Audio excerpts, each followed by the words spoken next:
Are we live? Y'all, we're live. What happened to the intro? All I don't right. know. Well, here we are. I guess we're Yeah. running it in without the intro today. Let's back up and show the intro, let people get in here. That works. Yeah. It's loaded, but we'll run it.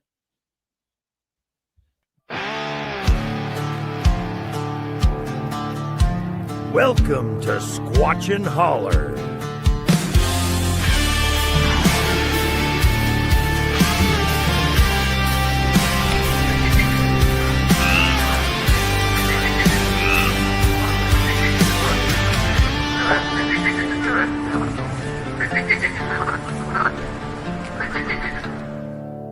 In the mist where the trees lean low, Squatchin Holler's got a tale to show. Whispers creep like a creature's faint howl. Every shadow's got a secret to growl. Monsters rise where the stories are told. Squatchin Holler where the legends are born. Are they here? Are they gone? Who can say? In the holler, the truth just slips away.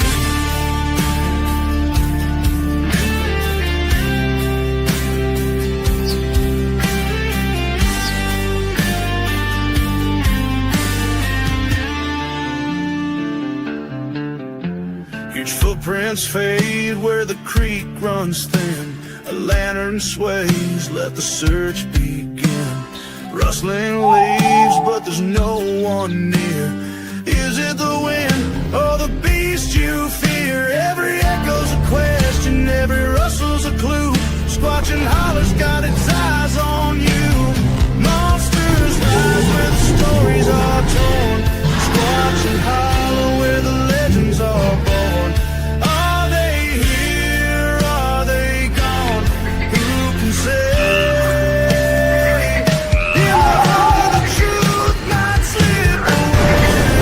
And now, with your Squatchin Holler hosts, Roger Williams, Amanda Stowers, and Ashley Range.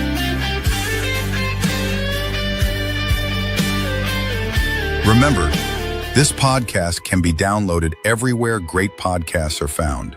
And now the show.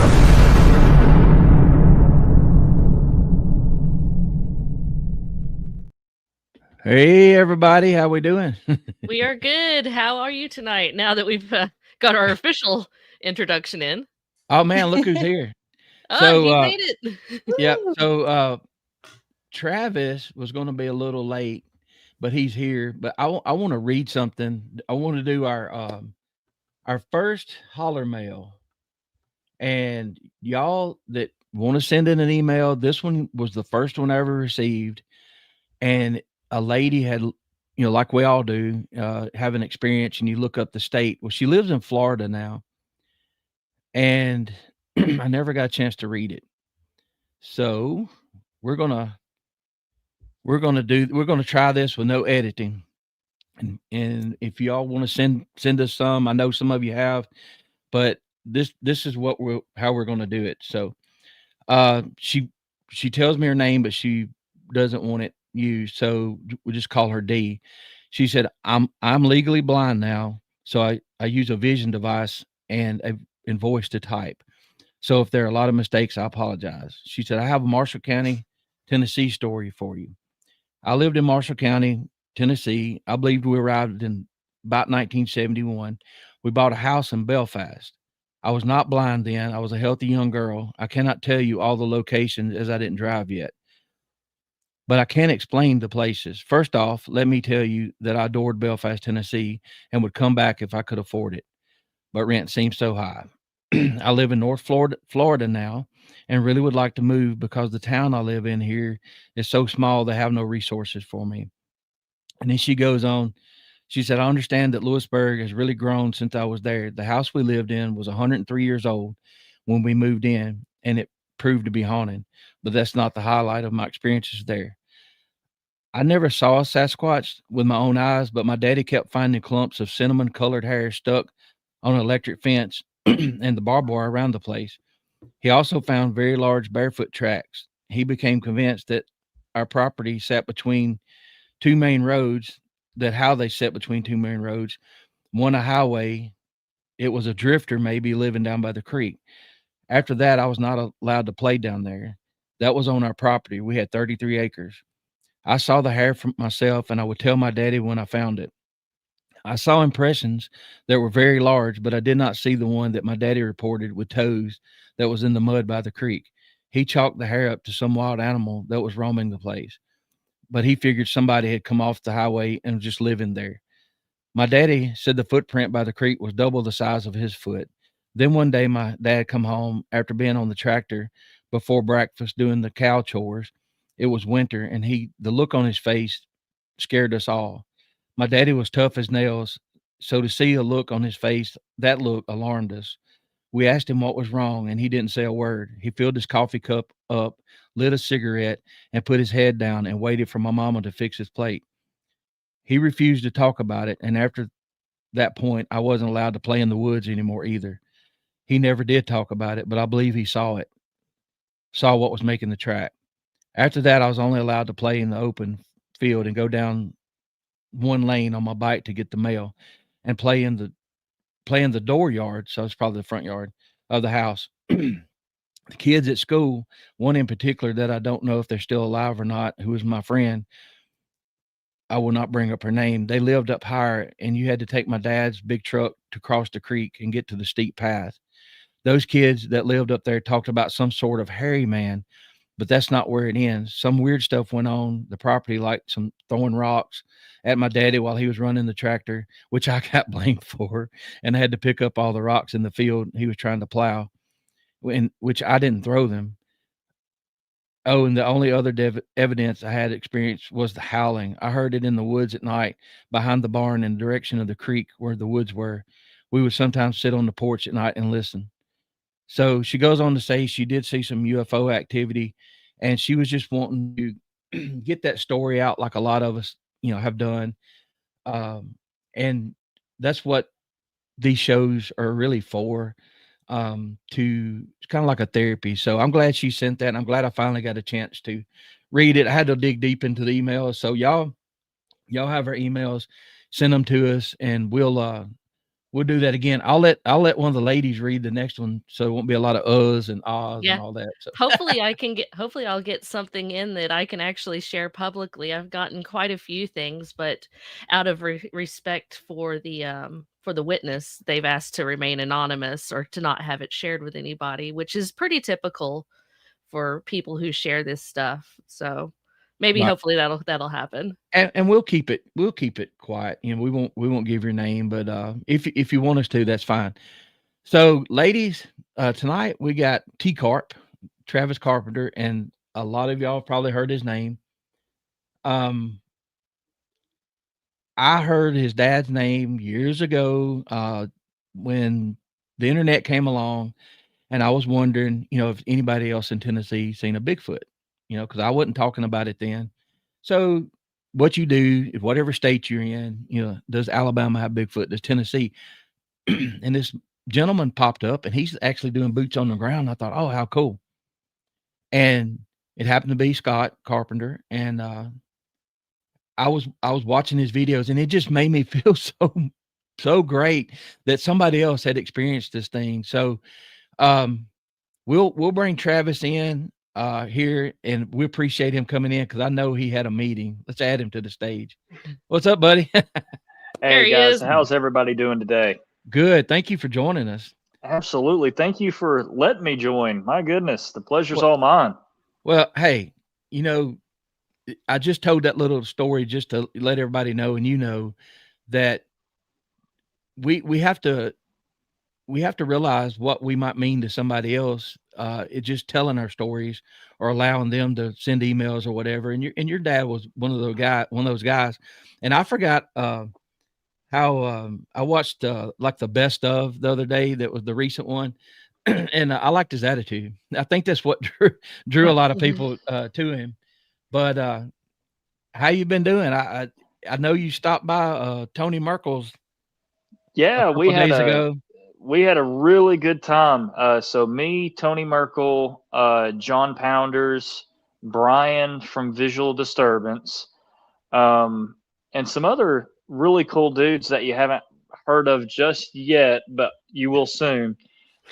We all got to hang out and just kind of meet.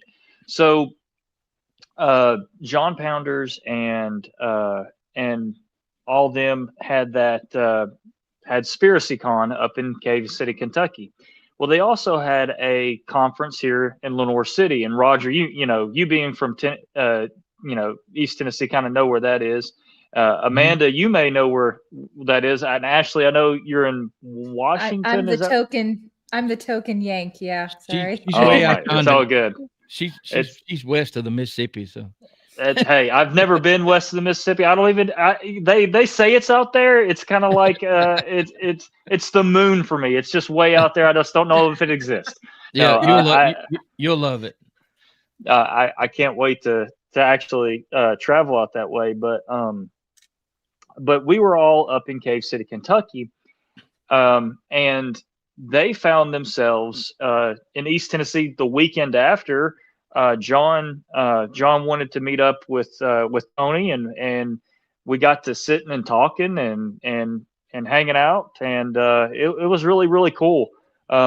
We actually didn't film anything that day. We were in studio, but we all just sat and talked. And I think that in the sphere, I mean, Roger, you and I talked to each other yesterday, and to be honest with you, it was just cool to just talk. Just right. not turn the camera on and just be for a little bit. And I think that it was just nice to talk with some dudes and talk about life, talk about God, talk about paranormal stuff, and just be for a little bit. And that's genuinely all we did. We didn't really talk a lot of, we'll do this or we'll do that. It was more or less just, hey man, how you doing? Talk to me. Right. And it was the cool. A long way. It was just so cool. It was so cool. And you can always tell, people that they want to meet you for what you can do for them. Right. And those two guys, it was more or less like, hey, we just want to hang. And it was really cool. That's awesome. And we have a group video call that we do sometimes with a lot of people in chat. We've become friends, and we don't get together and talk about boogers. It's like you said, it's life stuff. I've forgotten how good it felt to laugh and just be a guy, and I know the ladies, they get together and they talk, and it's nice to have people like that. We get so immersed in the subject a lot of times that we forget to do that. And what's great is when you hang around a lot of people that know they exist, so there's not a ton of questions or whatever, and you're just getting to know each other, and that builds trust, so that's the most important thing is the fellowship.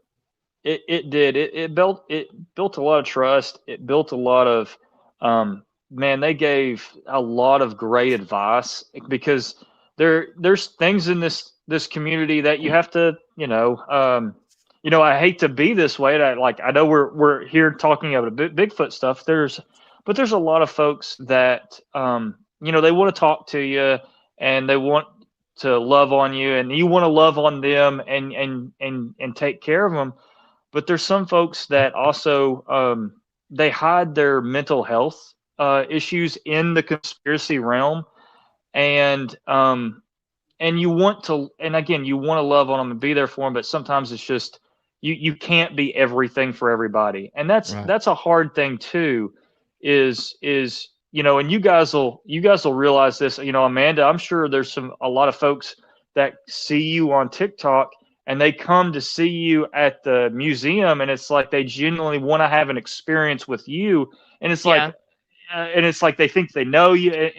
And you, I'm sure you understand that. It's it can be cool, but it's really odd for somebody who's definitely not used to being in the limelight. People coming in and like, oh yeah, I've watched you on TV, or I've seen you on YouTube. I'm like, hi. Yeah, that's literally the way I feel. It's like, hi, and it's not that I don't want that experience. I want to genuinely do, and I'm excited. But it's like, like that nervousness, like, what do I say now? Right. Right? What do I say? Yeah. Wait, Am I wait. just regular old me, or am Yeah. I the persona I that you see? You know? right? Wait. That's the thing. It's like, do I have to be Travis that you see on YouTube, or do I get to be like Travis that we can sit and talk about? Talk about Tennessee. Stuff like that. I'm weird. Wait till you're in another state and people walk by you don't know and say hi to your dog and call them by name. That could probably wig you out a little bit, Roger. I'm sure that might be a little creepy. That happened to us, and it ended up being some very nice folks. We become friends and stuff, but it was so weird, like, because we had the meet and greet. We say we have those things to meet y'all, and talk to y'all and get to know you, and it does get to be like a family thing, but it is very weird at first. And I know, you went through something similar that I did, but I was working for the Tennessee Lottery, and my dad had worked there 10 years prior, and he retired. Well, I had like 115 stores, and he was sick, and he didn't have much long to go, and every time I went in the store, everybody's asking about him. Even after he passed, everybody's asking about him, and it wore on me. And you're born into this, and then that had to be a tough situation, because people, they mean well, but we talked about that. It takes a while to get ready for it, I guess.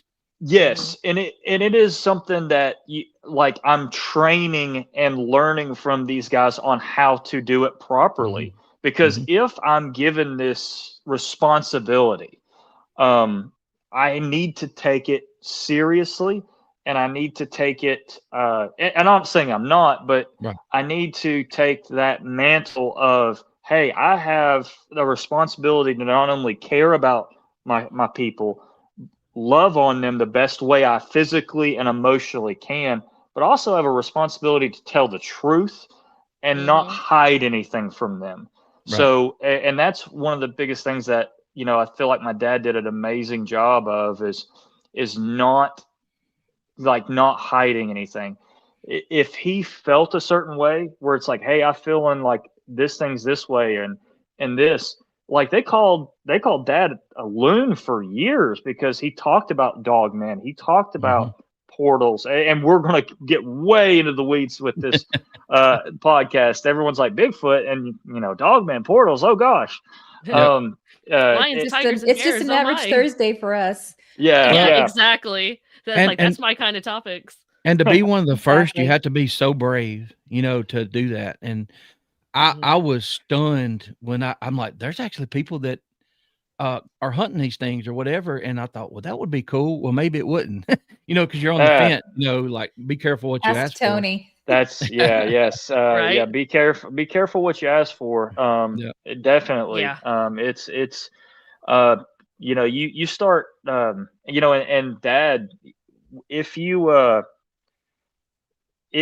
start earnestly seeking these things out, I mean, I'm getting to the meat and potatoes here in the first 10 minutes. You start earnestly seeking these things out, you give them spiritual permission to go seek you out. And it gets weird. And I want Bigfoot to be, bipedal ape. I want it to be like a cool thing. Because it would be so super cool if it were this cool bipedal ape or something like that, where it was like the lost keeper of the woods or something. And it's unfortunately it's not that pretty. It's not that cute in the box. And what happens with this is people will go out and they'll go squatching, and they'll do all that stuff, and they'll invite things that they don't necessarily want to come back and to seek them out. Or not know how to navigate when they do run into something sketchy. That's the thing. They don't know how to navigate it, or they see something that shouldn't exist and they have PTSD from it, because it's like, okay, we see a bear, we see a fox, we see a big old moose, and those are scary things, but we already have it in our brain that these things exist. No big deal. But what happens when we see a Bigfoot? What happens when we genuinely see a Dogman? Something that like a flipping werewolf thing. Like, what happens when we see that, and then we see the flies and the gnats around it, and we see like the skin and the hair and all these things and the muscle the structure. humanosity in the face. So many stories of hunters not being able to confront them because it's too human. Your whole world paradigm can just flip in a second. And then you have to figure out, it's like, okay, what is true and what isn't. And if the government hasn't, Alexa, hush. Sorry. That's actually as you got the speaker. That's funny. Hold on. Let me go turn it off real quick. Let me unplug it because we'll get bugged. But I can still talk. I can still talk and walk with these great headphones.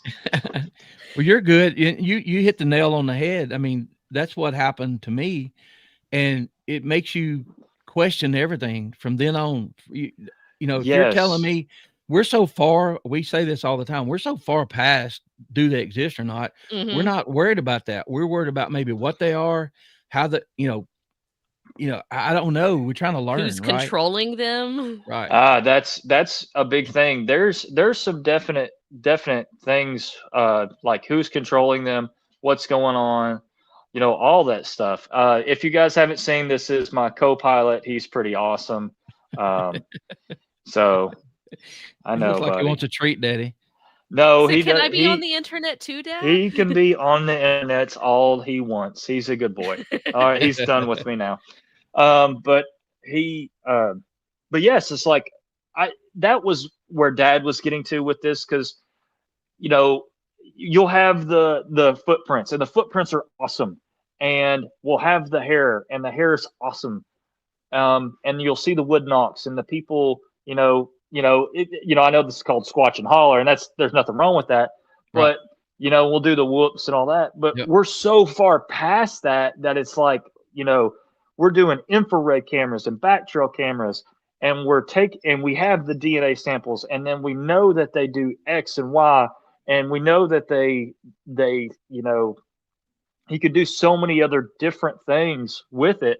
Well, and things we can't even comprehend. I mean, I get asked now that I'm kind of being more involved in Squatchin Holler, because not only am I the token Yank, I'm also the token Nessie enthusiast I want to talk to you. Okay. Absolutely. But I didn't mean to go ahead.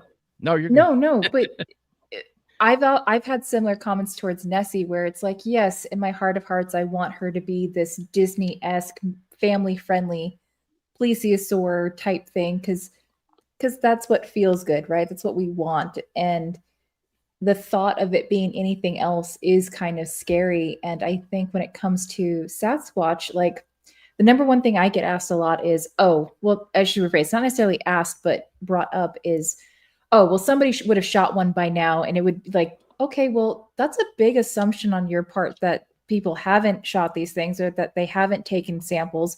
Mm-hmm. And that, or even if we did, that it would somehow magically go public and it would just be this world breaking thing. No, it's absolutely not the world we live in. Mm-hmm. And it's like, you can't have your cake and eat it too. You can't say, they would never do this. And then get mad that, you're doing it. And another thing, I feel it's important for all of us to talk from all over the country and all over the world, because what they do in this hollow over here may not be what they do 2 states away. There may be differences. And you brought up a good point. People are now EMF readings, thermal cameras. Now we're seeing other things like that's blowing our minds and getting it on film, that running data through AI. I mean, stuff we haven't even begin to tap yet. Yes. And it's it's one of these subjects. I tell people I can't have a 50-year conversation in 3 minutes, but the more you learn, and this, all y'all know this, the more we don't know, and it can grip you, and you can overload on it. And I worry about people that, like you said, they go in the woods, they see a TV show or hear somebody like us, talking about it, and go get hurt. The people that live with these things, that's one of their number one goals. They've seen what they can do, what they're capable of. So they don't, and people, why don't you tell me where I can go see one at? They don't want to be responsible for the Yeah. person getting hurt, so. Yeah. That's a 100%. really well put, Roger. The people that, like you said, that live with these things or cohabitate. I say cohabitating, but they know about them, It and is. they have this thing. It's like most people, like, and Ashley, probably in Washington, I have heard that there's some places out there, some counties where it's like it's part of, like, yeah, these daggum Bigfoot, they got it in the apples again, or they're messing around the house again. Like they talk about them like they're deer. Like Deer. like I they was just, just like gonna it's just say, it's just like like they're no deer. big deal to them. They're annoyed by them almost. It's a nuisance thing. And even When you here, talk to you hear people- people say, hey, my granddad planted an extra garden just for the boogers to keep them away from the house, So, yeah, it's pretty amazing how far we've come to where we can have this discussion without causing a stir, so to speak. Right. Also, I'm just to the point where I don't care what people think of me. Like, I think that's where we have to be in this. That was a part of the conversation last night. Is you love on your folks that comment, and you love on the folks that are your fans, but when it comes to the haters, you just don't care. It's like, hey, You I'm going to tell you the truth, and you can decide whether or not you want to deal with that or not. Like, here's the truth, Exactly. and just And deal you- with it. honestly, I And think you have for no us- power, I'm sorry, over Roger, Ashley, Travis, or Amanda, because you make up your own mind. We know what we know because we've seen things and had experiences and whatever. So you can't talk us out of it. So anyway, sorry, Ashley. No. I was just gonna say too, it's like I want to tread kind of very carefully about this because I love what we're doing. I love the topics. I've said this 1,000 times, especially between Amanda and I. Like, we would be doing this no matter what, talking about these things that have fascinated us since we were little girls, having our own experiences, finding each other later in life. A decade ago, we've been friends that long, but I will say just vulnerably that there is bliss in ignorance. There's some things I wish that I didn't know.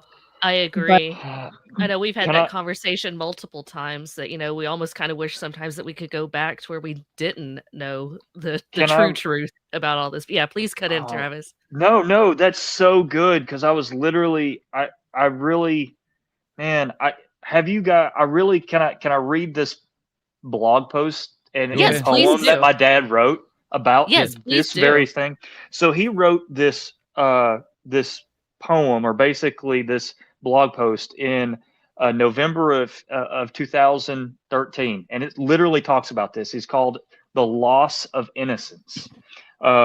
Advice to aspiring Bigfoot researchers: the days are no more. The wilderness has lost its wonder. It is no longer a place of peace and serenity.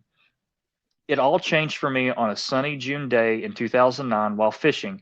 I was casting on a point of land that was a part of a public recreation area. I made some silly sounding whoops and just messing around, imitating what I had watched in a YouTube video. Then the most amazing thing happens. Something came tearing down through the woods. It was breaking limbs and crashing around in the thick underbrush. My jaw dropped as I was in shock as I stared at the shoreline. It stayed back in the shadows, and I could only catch glimpses of sunlight on it from time to time. It acted like it was looking for something. It would go up the bank to the right, then the left. While all this was going on, I was fumbling with the trolling motor, trying to put some distance between it and me. After a couple of minutes, I heard a very clear 3 or 4 steps. Then I heard it walk back into the woods slowly until it was out of range. It took me several minutes to compose myself as I sat down at the bottom of my fishing boat. This event would change everything. I had to find out what I had made this noise. Even though I had a sighting when I was a child, this event was the catalyst. This event started me on this journey, or this quest for truth. Over the past 3 years, I had seen and experienced things that were and are unbelievable. The average person has no idea what is going on in the wilderness, and I can no longer go into the woods in a state of the, quote, ignorant bliss, Well, and just enjoy that's it. amazing. I know. That's right. Go ahead. Sorry. It's you're a long one. no, you're right. I mean, that strikes home to me because we as kids would go at night and be in the woods. We would enjoy the woods. Now my head is on a swivel because you feel responsible for whoever's with you, you know. So anyway, continue. I'm sorry. No, you're fine. You're fine. Basically, Dad talk also, you know, it's a little bit longer, but basically he talks about, he's like, he can't just go out and enjoy it anymore. He says, I know what is out there. I know what is watching and lurking in the shadows. I still do enjoy being out, but it's just different now. But basically, he's like, it comes down to this. I'm going to read the final couple things. He says, finally, I have one more warning to you. With knowing the truth comes responsibility. What do you tell a woman that calls you who is all excited about researching Bigfoot and loves to go out into the woods all by herself? When you see that child has gone missing in a wilderness area, you will wonder.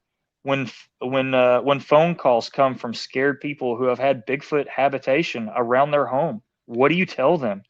When you talk to a person that has just had an encounter and they called you because you're the local Bigfoot researcher, what do you tell them?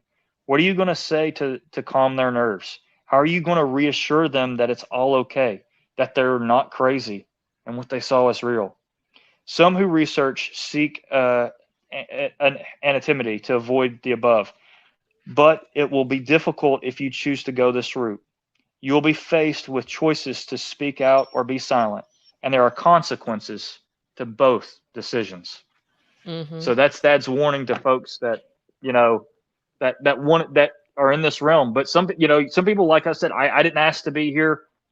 Here we are. You know, there's it's just consequences of knowing. Yeah, right. It really is. Was there a point where maybe y'all enjoyed the woods, and then after he learned the truth that he wouldn't take you with him or anything like that? Did it change at all?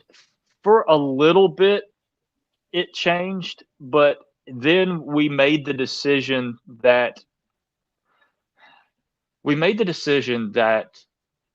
we weren't going to be afraid of them anymore. Right. There was a time I went hunting, and I'll tell this story. I haven't told it a bunch. So the area that Dad is buried on Morganton Cemetery, it's a 1,000-acre wildlife area, and it's hunting, it's horseback trails, squirrel hunting, deer hunting, all that stuff. It's super cool. And I found myself way out on this point. It's about 3 or 4 miles out to the end of it, and there's some farmers' fields.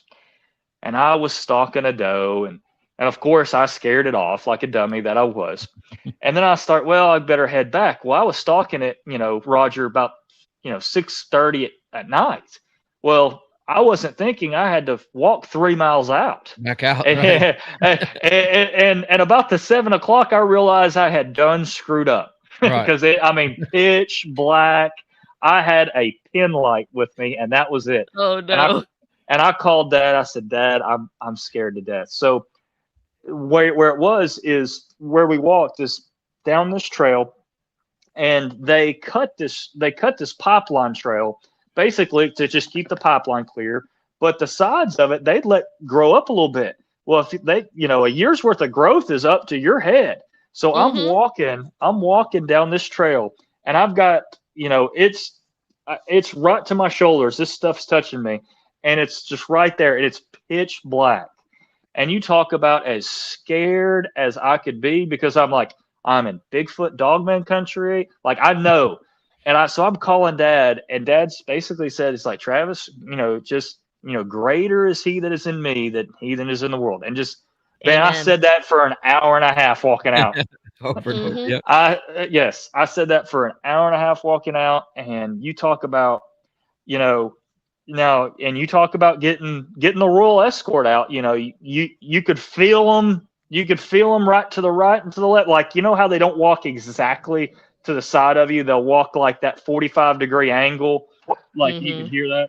Like but that I got out of there. But at that point, I was like, you know what? If nothing's going to happen, then when it's real, when they have every chance in the world with it, I think I'll be Especially okay. sensing your fear. There's a lot of evidence to believe. I feel like, because here's the thing, I've said this, we've all said this in some way or another on this show. Not everything in the woods is Bigfoot. We don't actually know everything that's in there, whether it's Bigfoot, dogmen. In my neck of the woods, we have goat man and all sorts of cryptids and bat squatch and all sorts of things. I kind of like, you hope it's a Bigfoot because that's like the least of your problems. Right? That is like the least of your That's worries. the one I can deal with. Yeah. Right. Yeah. But I have to say, I want to just, in no particular order, before I lose my track of focus, first of all, your father was very well spoken. That was very well written. Thank you so much for sharing, not only with us, but with the internet. That was very special. And thank you.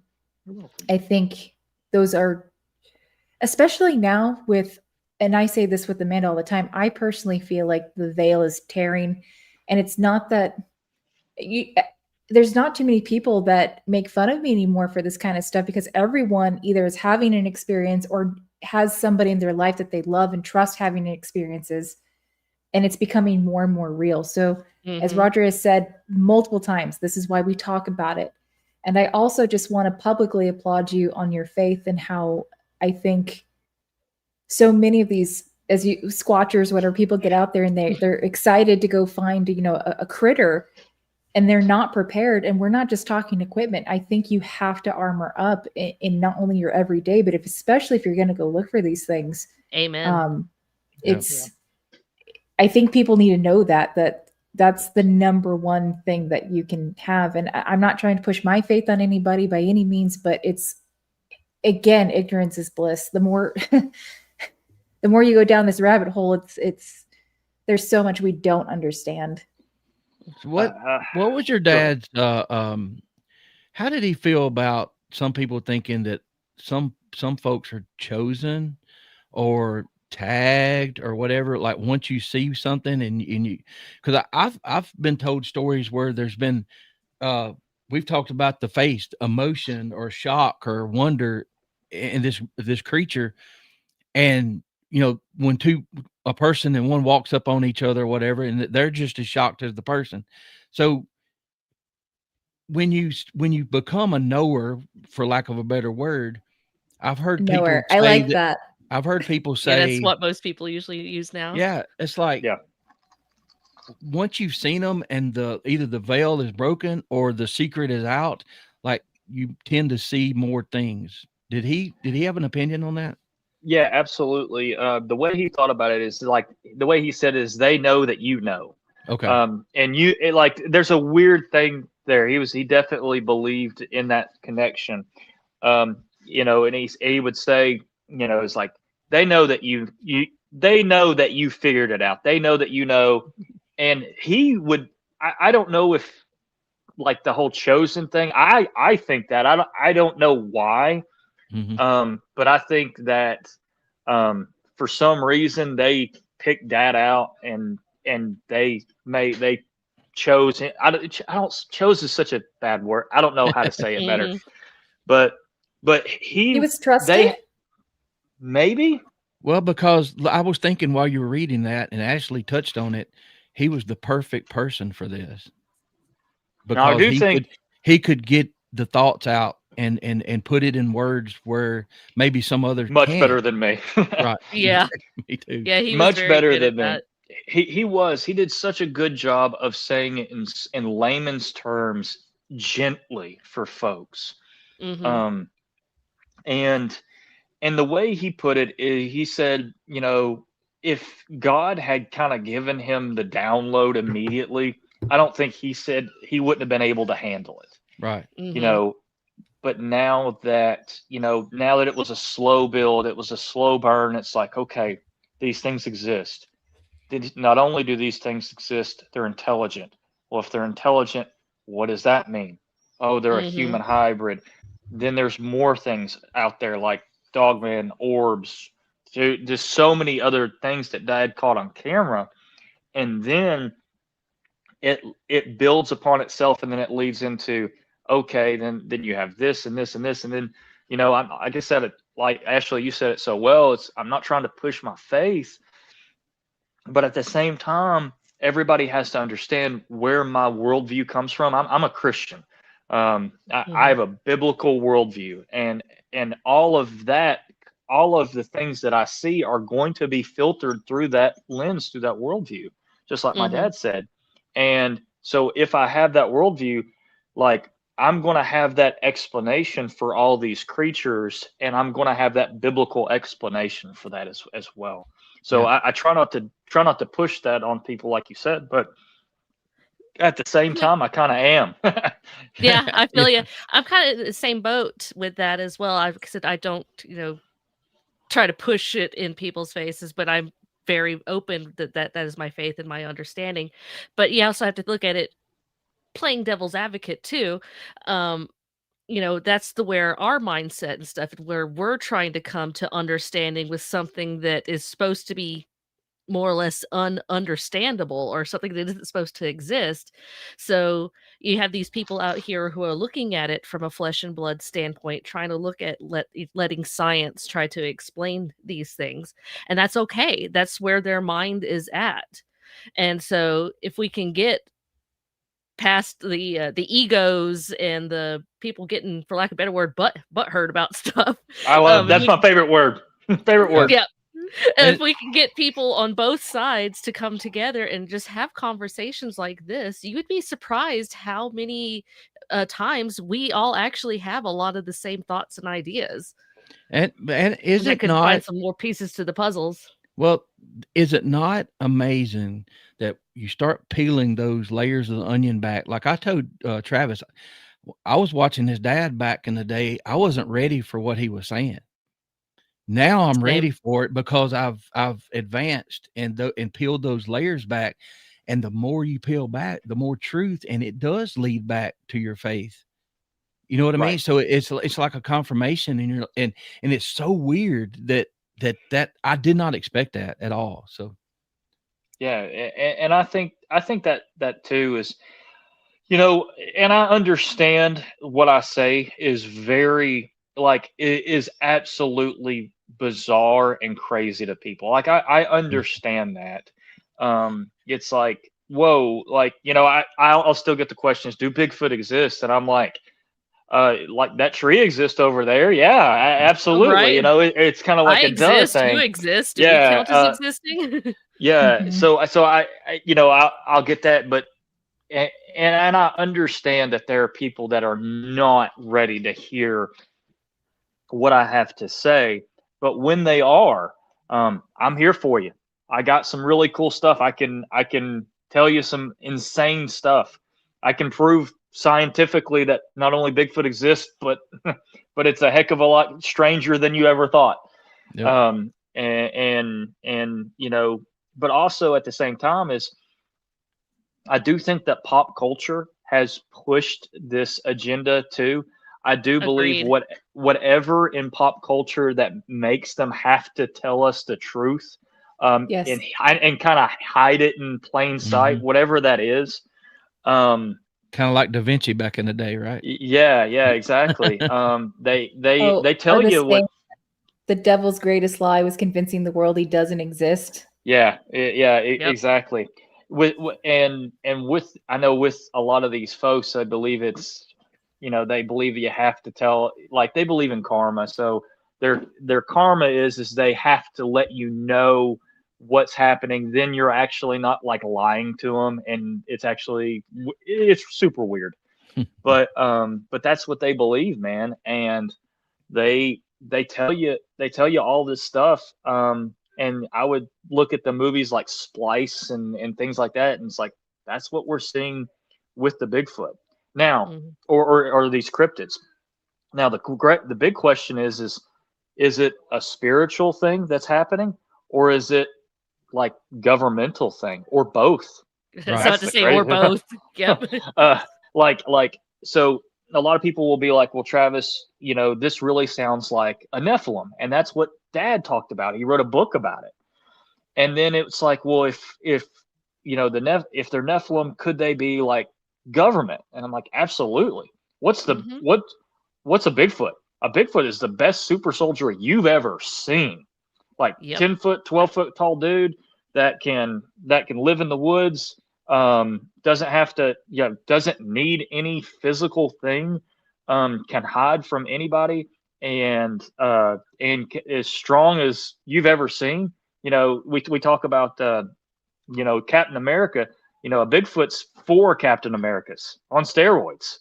Yep. So, as a huge Captain America fan, I approve of their reference. Yeah, there you go. There you go. And the thing I love the way you're putting things too. It's just like we're sitting around the fire talking, and people get wrapped up into, I've got to tell the scientific this and that, and I got to break it down. Or look, y'all, regular people are seeing these things, so we talk like regular people, and put it in that. That's because we are just regular people. Exactly. Exactly. And I have people say, well, you're not serious enough. I'm like, you don't even know. You don't understand. Like, what are you talking about? It's like it's a podcast, not a funeral, people. Right. Lighten up. And I'll listen to Travis. I'll listen to Amanda and Ashley and my Native American friends. I've learned, like, when we go to our north end hotspot, what I call it. When my feet hit the ground, I either have a little tobacco, or I say in my mind, hey, we're here to use the land. We're not, we're going to target practice. So we're going to give you time to get out of here, and then we'll leave in about an hour. You know what I mean? Mm-hmm. I don't know if that's helps or not, but it makes me feel better. And when I started showing that respect, they quit throwing stuff at us. So that's all I know. and Dad, and here's the thing too, is there were, Dad talked about, there's a lot of things that Dad tried to help people with. And a lot of it was, like you said, the throwing things and the habitation, and a lot of people will move out to the country and have these things. And what are you going to do? You're going to tell the police that you got a whole clan of Bigfoot that are tearing up your house? You can't say that. It's crazy. And so Dad would help people with those. And what happens is Dad had to theorize that, there's property rights. There's ancient property rights when it comes to the spiritual realm. What's up, Jess? What's up, buddy? So, sorry, that Jess is my buddy today. She yeah, that's why I put it up there. It's like she obviously knows you. She's really interesting that you said that about ancient property rights, because I've heard some stories from down here in North Georgia. My mom has told several times, and my grandmother and all of them anyways, that because a lot of the really bad Trail of Tears stuff happened here in North Georgia, that the land here was actually cursed by the natives, and that would be a lot of why some of the bad stuff always happens. Sicknesses, poverty, all this other stuff like that goes along with it. So, because it was their land, not ours. So also, you look into a lot of that, people attribute Bigfoot, Dogman, and all these other things that go bump in the night, maybe attributed to that they're protectors of their land or whatever. So it can all go in together. So it's really interesting that your dad had that same thought and theory that's very similar to what I've heard my whole life. A Bigfoot don't care about a property line in some courthouse somewhere. Yes. Nope. Does not care. There's ancient boundary lines that I believe that they care about, and that we as the I hate not to get into this, but we as the white man, kind of took over. So I'm not I have lots of thoughts about that. But one of them is coming from Tennessee.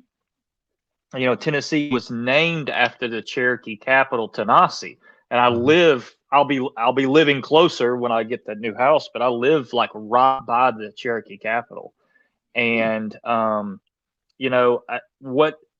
don't know if Bigfoot are connected to that in any way, because you can find Bigfoot everywhere, not just around Native American sites or whatnot. They're everywhere. But right. I do think that I do think what we did as a society to the Cherokee Nation, is unspeakable. And I have Agreed. heard that I've actually heard that they have forgiven us, which is it has forgiven the United States as a whole. If that's true, Mhm. that is forgiveness that's undeserved.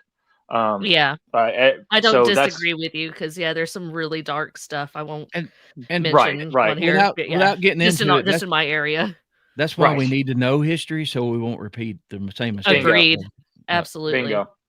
And I mean, go ahead. Sorry, I ate my French fries. You're good. Please So do.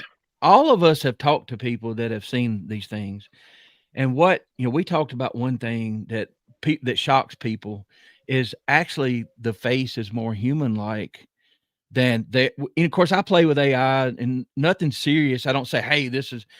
And AI always wants to make it look like a gorilla, and I was trying to recreate something I saw, and it refused to do it exactly the way I wanted, and I only got so far, right? Yep. And the thing that I noticed was the brow and the hairline. This thing was less than 30 feet away.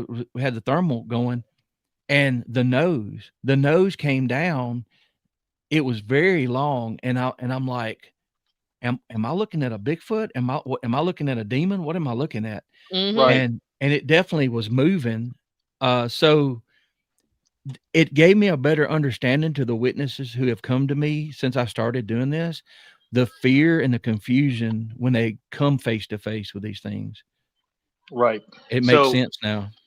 one of the things that people really notice, like you said, is that human like looking face Mhm. on these. They're very native looking. They're very it really doesn't sit well with people. I think David Pilates did a book called The Hoopa Project, which is Mhm. Amanda. You guys can find it if you guys go down to the Sasquatch Bigfoot Museum down in North Georgia, which is awesome, by the way. Love it. Yeah, and You if we will don't have it, the best place to get it is from Mr. Pilates himself. His website, you could just Google Dave Pilates Bigfoot and pull up. Oh, now we're throwing up pictures. No, y'all keep Yeah. talking. Yeah. Yeah, there you go. This So is my favorite though. that's Steak oh face. gosh, we were goofing off. How did that picture not get deleted? I don't know. How did that come into play here? Right. So But that was the Hoopa Project has just a ton of stat, and it got a lot of hate because those people or the witness sketches that was done, I think by Silva Irvin, is that her name? Amanda can probably tell me. No, I don't think Sibylla Irwin was involved in that one. I think that was Harvey Pratt, if I remember Harvey correctly. Pratt, yes, it was Harvey Pratt. I apologize. And No, it's that's okay. why you're I'm glad Amanda I the remembered. Bigfoot lady. Like pulling but stuff out of my brain here. she's great. But remind me, Pratt is a renowned sketch art, like witness sketch artist. So He it's not was, just so it's not some Joe Blow from Kokomo.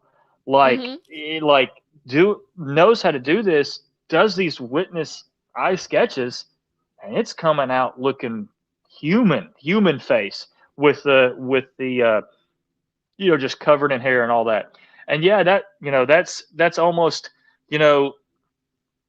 like AI tried to do a little bit of a troll-esque with that, but it's a very human look to it. It's not a gorilla type of nose. And everybody that I talk to, I can always tell that if they have or have not actually seen a Bigfoot, because when they'll do it, they'll I'm doing these podcasts or whatnot, and they'll throw a picture of a Bigfoot, and it'll have the gorilla nose, and I'm like, you don't know, Right. and then people that'll they'll put some Bigfoot, yep, and then they'll do something like that, yeah, and it's like it talks about that human nose.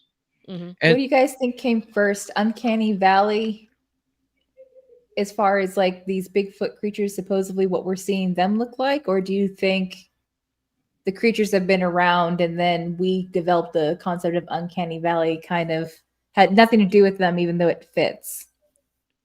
Or maybe we're mixed a little bit with them. Is that a possibility? I mean, I that mean, anything's a possibility with at the this point. DNA. Anything's a possibility at this point. Yeah. I mean, and look, the speculation we're throwing, but that's why we have discussions, because somebody's going to ask that question.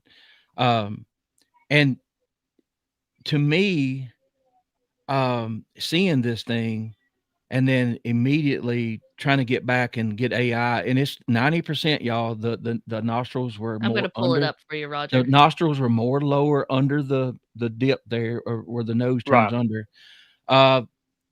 It's kind of close with the everything else, but I focused on the nose because it was the most prominent thing, and it was shocking. I don't know what I was looking at. I'm not going to say it was a Bigfoot at all, but Hold on, let me you see got if I some can try pictures. to. I think I've got something that more resembles what you're talking about. Um, let me see here. It almost I- looked like a nose on a Sesame Street character. Almost. So I've got this. This guy's is like a Darrow that they talk about. Let me see if I can get that on camera without me absolutely just wadding it out. That's terrible. Oh, But yeah, see how yeah. that big long nose? Yeah, no, you can see it. Yeah. Yes. So it has the nose way down there. It was it was more like, it wasn't exactly that long, but Right. it was more like But that than yes. Oh my God. more like a really long. Yeah, Dad Very caught troll-like, that. as you said. That's Yeah. crazy. The very troll-like. Dad said that was, people call those Aderos or Darrows. But they have these big long elephant-esque, like really, really abundantly long noses, and that he caught that like coming out of a little portal. Again, for people that are just wanted to come for Bigfoot, sorry, we're blowing that one up. Well, Travis, immediately after that, when Flat Rock got the thermal going, is when we caught the orb video. This is amazing. You were talking about that. Tell me about this orb video and help me understand it again. Okay, so what was going on quickly? I had started. I had gathered some quartz, and I was showing everybody how to make coal fire, and I'm clacking this stuff together, and then I see this face, and then Flat Rock, he takes a picture, but then he turns the video on. When I get it back there, it's gone. But this is what showed up. It looked like a human cell, about baseball size, less than 30 feet away. It's got a nucleus, and it's got a membrane, and it's pulsating. Check this out. And it gets clearer. I don't know if you can see it or not, but you can see through it right there. Yeah, I can see it, man. Yeah, And that's I don't like that. That's no. And then this is what freaks me drop. out. Yeah, the straight drop. Yeah. Now and there it is again. I'm kind of scared to go over the video and look in the background, because I'm going to confess something. So one day I was in the North End hotspot, and I had some stuff going on. So I remembered your dad. So I turned my camera on, and I turned it behind me, and I'm walking out, and I've got the creepy feels. I am terrified. I get to the truck, and I delete the video because I didn't want to see what was behind me. So, I mean, I got out of there. And that's okay. And because I think there's a lot of people that won't do the back trail camera because they're afraid of what they will find. Right. Genuinely. Yeah. And I know folks, I know folks that go out and do investigations, and man, they have some cojones that drag the ground, because mine, I ain't going out there and doing that stuff. No. Now I heard they're talking about audio. Your dad might have had audio of a portal opening. I did hear the speech that Scott Nelson went over. And when you hear that, there's no question. Some people, you kind of, it sounds like it, but it's almost the power that's behind this speech it does something to my core. It makes me feel weird. I don't know, but it puts it into that uncanny valley. Hear the noise, Roger? Ma'am? Don't you ma'am me, sir. I will jump off this chat so fast. I was asking clarification. When you hear a certain noise or an audio makes you feel weird, or I missed that part. Was the first time I heard the Sierra sounds. Yes. I got. Those are creepy. After you hear it 1,000 times, it loses that original feeling that it gives you, just like anything else. Just like the Unsolved Mysteries theme song. Right. Hey, stop bringing up my childhood. Our childhood, sir. Thank you. Our childhood, yes. Okay. Fellow millennials in the house. Okay, sorry. That's right. Anyway, yep. Go ahead. Something. No, there's so much to get into. Like we have people, wonder about the metallic sounds, and could that be something opening up or shutting? Because I've heard that before. So So Dad has several portal videos that David Pilates owns now. Before Dad passed away, David Pilates came and was going to do a documentary on it. So I have to tell you that there's some really cool portal videos I can't show you, and I apologize about that. Mm-hmm. But I'm respecting those agreements that David Pilates now owns those videos. Those are his. And when he releases those hopefully soon, when he releases those through his documentary and whatnot, he will. But what those show is the portal. It has the door closing sound. It sounds like a big metal iron door closing. Yikes. It's pretty wild stuff. Now, again, all I have to reference the portal stuff is what I have seen in pop culture. There's a show on Netflix called dadgummit, and if I see it, I can do it. It's the show about time travel, and it's dadgummit, and I'm so sorry that I can't think of it right now. It happens. Don't worry about it. I forgot my name one night on the show. Hold on, go ahead. He's gonna look it up. Stargate or something like that. I was gonna say Stargate's always. It's not that. It's this Netflix show. I'm gonna look it up. I'll be right back. Oh, you're good. Well, and the point to this conversation is, you start out when you actually see something and it's weird and it's not supposed to exist, and the more you dig, the more this other stuff shows up. Now, how can the people with me that night, we can't deny that we got an orb on video. We weren't expecting that. I saw a face right before that. I don't know how they're connected. The place is on the 33rd parallel. There's quartz everywhere. Who knows?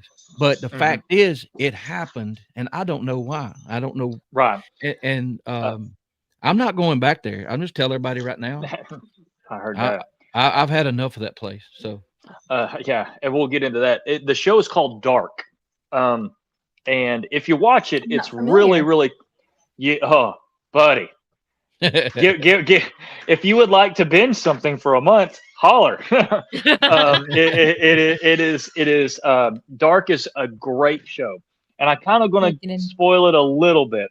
But one of the main things is there's a portal, and to enter this portal, you go through this iron door. Ooh. And it was like. It was so weird because I didn't know anything about portals, and then Dad's telling me all this, and I'm looking this up, and people were like, "Your dad heard this portal thing." I'm like, "What are you talking about?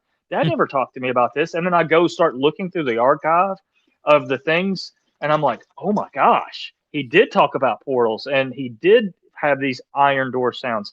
And I'm like, "Wait a second, I again watch this show, and and you know how." Again, some shows won't get that much traction, but they tell you a lot. Mm-hmm. This is one of those shows, and it's like, whoa, I'm doing it. It's like, yes, a soft disclosure. That's yes, 20, very, very years soft. Later, you're like, wait a minute, I saw that in a movie. Right now, it's real. It was real to start with. Yeah, very soft disclosure. I think that, and if. They just tell us so much. And, what Dad found out with the Sasquatch is, they're human hybrid. They're a hybridization between a human and something else. And then, talk about soft disclosure. I'm a big X-Files guy. I think we all can kind of are big X-Files fans. Mhm. Never trust the smoking man. Yeah, never trust the smoking man. But what was the main goal? What were the aliens trying to do with the government? What were they doing? Oh, they were hybrid. I can't say the word. Hybridizing. We know what you're saying. Yeah, thank you. It's too big for my country. Well, too big of words. And I can't say it either, so I'm not going to attempt it. they were mixing the humans and the aliens. So it's they were trying to create these half breeds. It's just very funny to me that seems to be the end goal with a lot of things. From a Christian worldview, I'm looking them as, oh, that's Nephilim.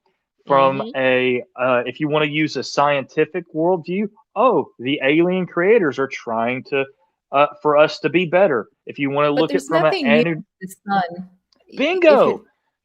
You got chimeras going back from, yes, I mean, not just one culture, but many. And then also too, I think we think of our biblical ancestors and literally the people from the Bible as being somehow primitive or not understanding things. And I don't think it could be any further from the truth. I think. Agreed.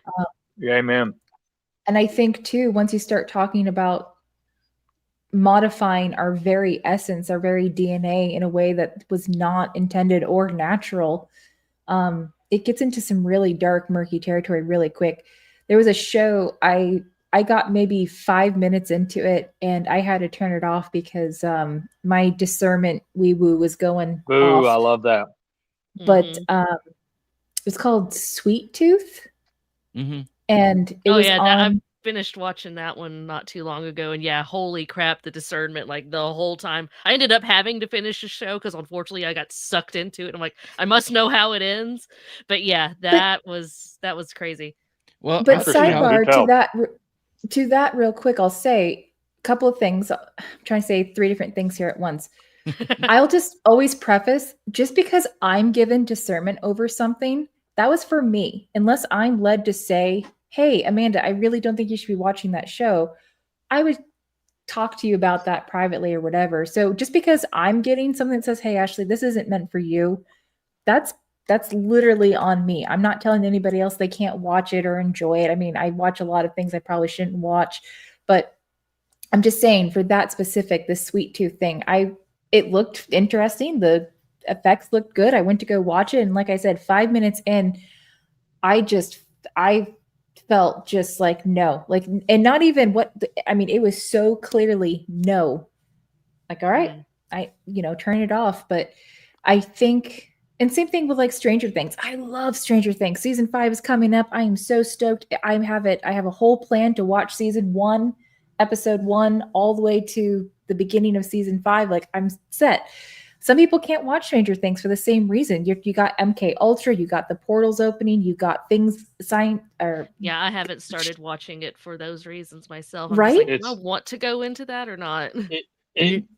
For me, the fourth season got to the point where I was like, ugh, I don't like that. Like, I'm going to power through, but I don't like that. You don't like it. It's the quiet part out loud. It really is. Being older than y'all, I started noticing there's 2 TV series that opened my eyes. One was Ancient Aliens, and the other one was America Unearthed. Now, I love America Unearthed. When they start going to these sites, it's supposed to be 2,000 years old or 800 years old or whatever, and there's nobody was in America, but all of a sudden we're finding 10,000-year-old structures and then walls that's buried under 40 foot of there's a famous one in Montana.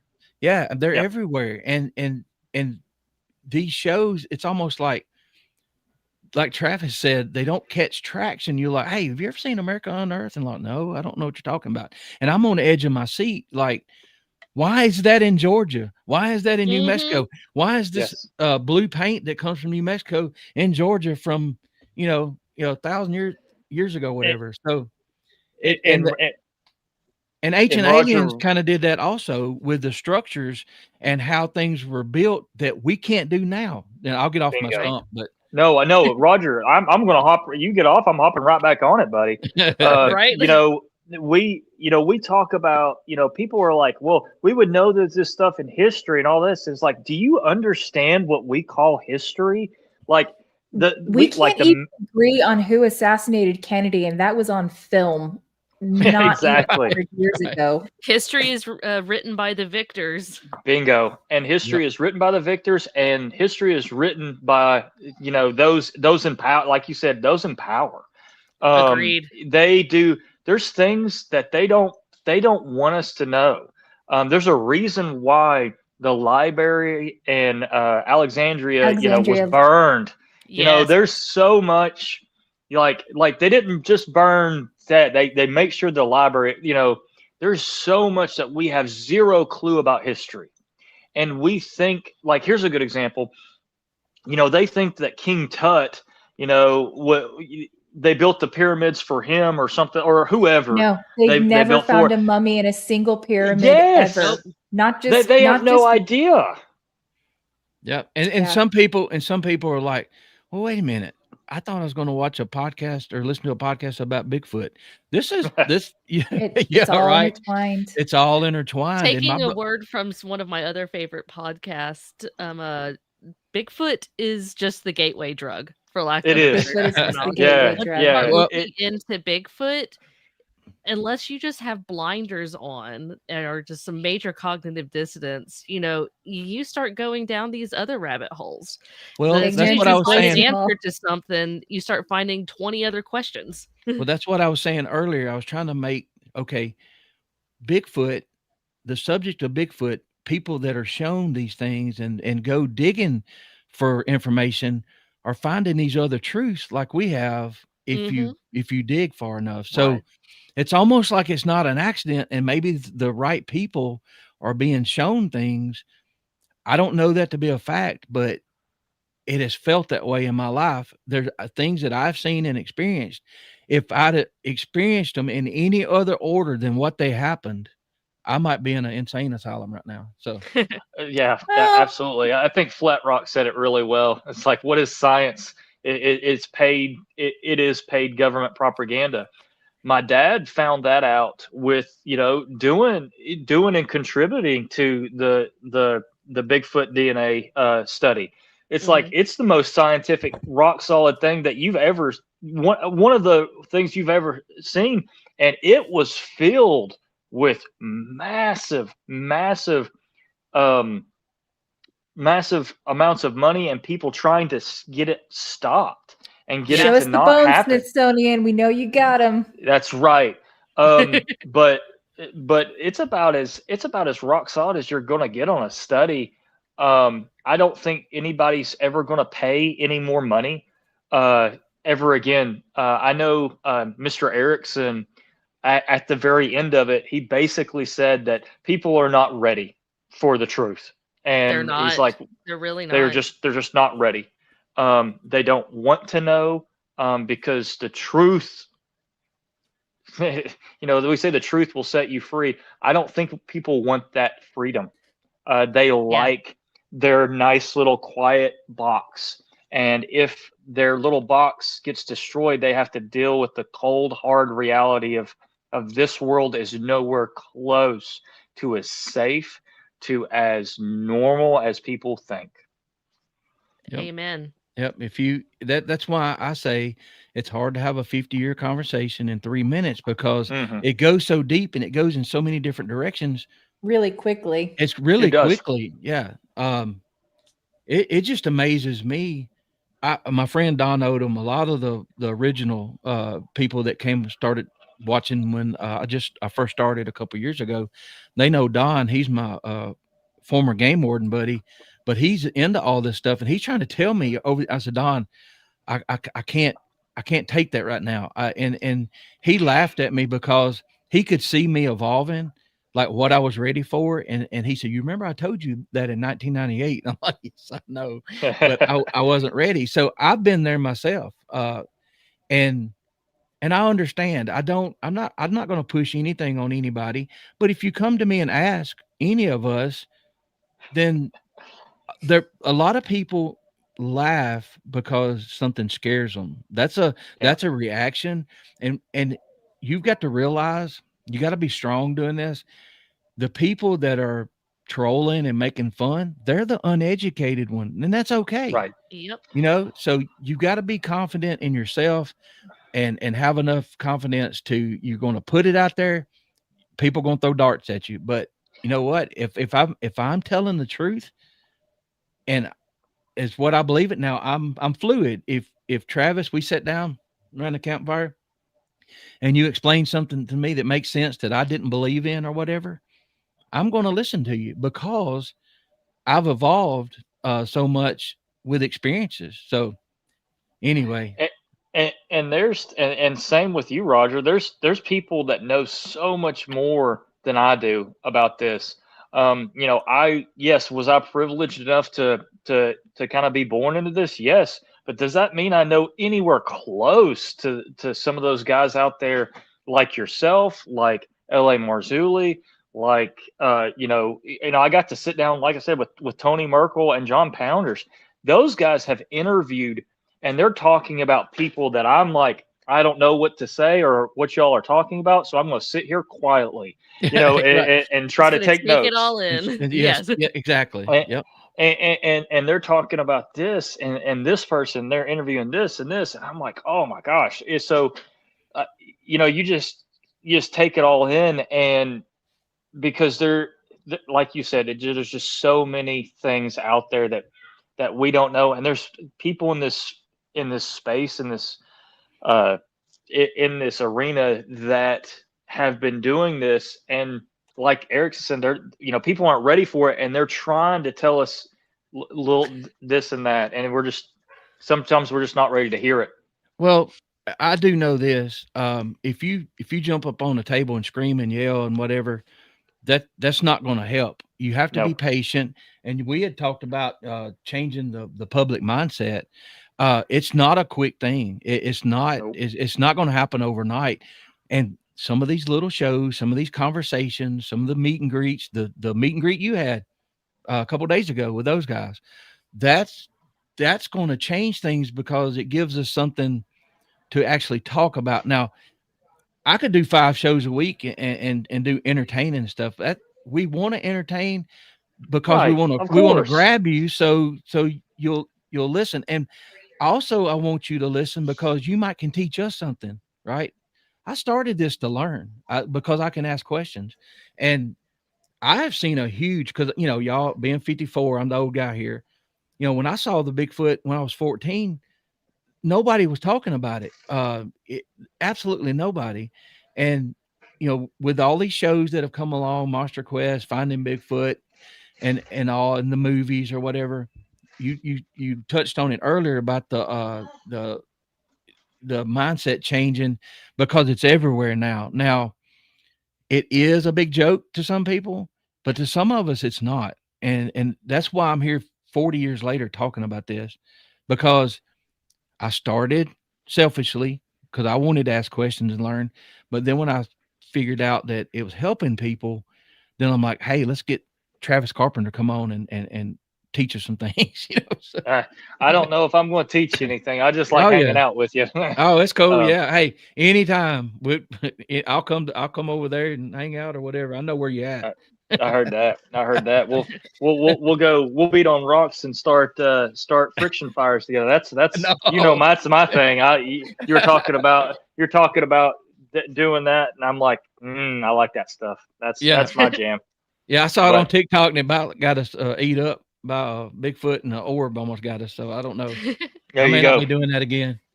Speaking of your jam, that'll give a good leeway into let me plug your channels here, because I know you do a lot of the outdoors stuff. I do love the outdoors. Thank you for plugging me, Amanda. I do love the outdoors. Haven't got a chance to go out much lately. I've been doing work has been just absolutely killing me lately, and it's been hot. Golly, can't right? Holy crap! This summer has been awful. Yeah, it's like 102 yesterday where I'm at. My goodness.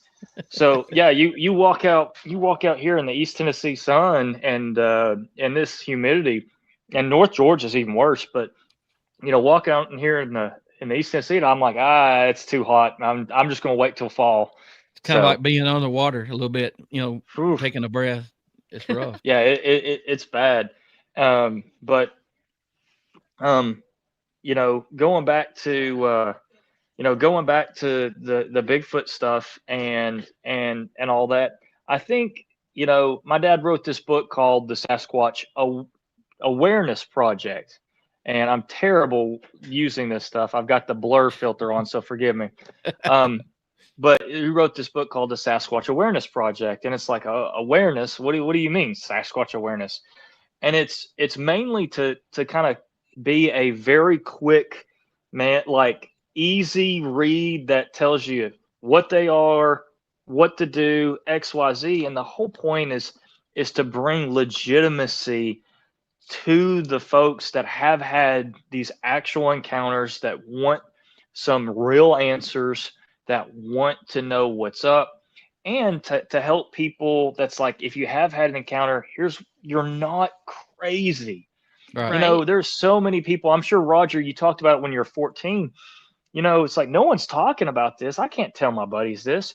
But like you said when we were talking, it's like you would say something and then they would give you that look, like, hey, this is that. I was talking to a guy yesterday at the meet and greet, this guy named Chris, and his brother had an encounter with one. His brother saw a white Bigfoot with red or orange eyes, excuse me. Ooh, and he said it interesting. ran off. He said it ran off. And when it ran off, it disappeared and it shimmered. And I'm like, that tracks 100%. But 20 years ago, you're crazy. But for us that really are into the Bigfoot stuff, like, man, that tracks. We've heard tons of those, not just the whole, it looked like a linebacker, big old linebacker, this black thing with cone head and just kind of lumping through the woods. Like, people that have really had some like we call it insane encounters, but encounters with this thing that really don't know what's up. It'll be very similar to that. It'll be different colors, the glowing eyes, the shimmering, the almost going into this weird state of disappearing. That is extremely common. And it just, again, brings legitimacy to those, these books like this, not necessarily this book, go buy whatever book you want, but that's the why. Just trying to bring legitimacy to this, to folks, and trying to do it. How do I say this? Try to do it in a way that doesn't just absolutely sound Looney Tunes to the to the general public. Doing it in a way that it can be accepted, is digestible. Yeah. You have to, Right. and then, like I said, that has to be kind of a slow process for some people. Some people, I've had people that, like, I never believed in this stuff or had this happen, but then I heard your encounter or a guest you had on, and they mentioned something that struck with me, just like we had a comment there. Like, now, same here. I had things happen before I saw the Bigfoot, the screams. I had a time where I was frozen in my tracks. I couldn't move, and I didn't know what it was. And I said in my mind, if you'll let me go, I'll turn around and go back home and won't come back today. And I don't know if it's power of suggestion or a mind thing, but I was let go. I didn't tell anybody that stuff. I mean, who are you going to tell? Right. My dad laughed at me when I told him that evening that I saw a Bigfoot. A year or so later, he came to me and started asking questions. I'm like, what's up? So they had an encounter in the same area. So anyway, the books, the TV shows, and the TV shows, they have their place, but they're entertainment. This is personal. We're being personable. We're being us. We're not putting on an act. We're not putting on a show. I'm not going to fake something. I don't have, I hate the people that fake stuff. And I don't hate the people. I hate that they do it because it sets that progress back that your dad made. Right. Else. Right. Exactly. Well, so Travis, you're a woodsman. You're in the woods. I'm assuming a hunter and all of that as well. Is it ever talked about in those circles, either when you're getting your licensing, your permits, or gun safety, whatever renewals, anything like that? Is there ever whispers of, hey, we can't officially tell you this, but when you're out there, that be looking for this? No, there's no whispers of that in the classes or in the courses or anything like that. There's no whispers of that. I will say, if you hang out with some older folks long enough, they'll tell you. But you have That's to cool. you have to get to know them. Mhm. That's kind of the thing. Is like you have to really, you almost have to mention it yourself a little bit, and then they'll open up to you about their experiences. Yeah. And one of the biggest things was, we were we're out in the woods and we saw, my Bigfoot, or no, excuse me, my boy scout troop. We saw something, or this or that. Like, you'll always get those, but it's usually the older hunters that, and they'll be a little, like I said, older, and they don't have anything to lose by telling you. But Or at gain. that point, yeah, or gain. Yeah, Or they no don't have gain, anything to right. gain. Yeah, Exactly. Right. I've gotten, many people have told me that stuff in places before they even knew I did this. I worked at a vitamin store for the longest time, and I was talking about, going hunting and doing all that, and a lot of the older folks, mentioned, hey, be careful in X, don't go near Y. It's a little Mhm. creepy near, just, there's places you just don't go. Right. Mhm. Type of things. And that's that. To answer your question, yes and no. I don't think you're ever going to get a government official to whisper or anything like that, unfortunately. While Um, while while they're they're teaching, working. Right. yeah, Yeah. while they're Uh, teaching. I think if you got them, around a campfire, with a beer or two, it may be a little different. I'm not Right. I'm not going to say where this happened, but it happened last week, and the person can expand on this at a later date. But there was a neighborhood attacked in the past week, and By 911 by a calls tribe. went crazy. A guy shot at one, and Yep. we, I, I can't say y'all, but y'all may know the people, and y'all might hear about it on one of the shows. But it's amazing to me, like, the deputy was scared to death because he's a new guy. One of the older police officers said, "Hey, you need to go talk to this fella," which we know him. You need to go talk to him. And it was an all-night ordeal, banging on the walls, knocking pictures off the wall, throwing rocks on top of houses, screaming. Um, so that person might be in chat too. So that's all I'm going to say about that. But these things are happening in these hollows now all the time. People are seeing them raiding dumpsters. There was a Oh yeah. incident where the people were showing up north. They were going to drop the kids off at school, and the Bigfoot were raiding the dumpsters, and they had to run them off. We've heard these stories, but they don't gain traction, and they don't want them to. Right. If I was a sheriff, I mean, how would I handle it? Not knowing the real deal. When I worked at the sheriff's department back when I was 19, 20, 21, that sheriff would have said, don't say anything, throw the reports away. We don't want all that attention. I knew he's old school guy, right? So a lot of this stuff gets swept under the rug. And when you talk to the locals, like you're talking about, the local hunters, the postmen, I've had more postmen and women, like, dude, they're out all hours of the day, right? So they have chances to see these things. And it just amazes me of how secretive it is, but it's not. Right. Where it don't get outside the hollow. It don't get outside the Mhm. one part of town. So, but That anyway, there. you said it. It's an unspoken it's an unspoken rule that we can talk amongst ourselves, but anything outside of the community, we're not going to talk about it. Mhm. It's First really rule of Fight interesting. Club. Don't talk. Yeah, exactly. Don't talk about Fight Club. and that's exactly right.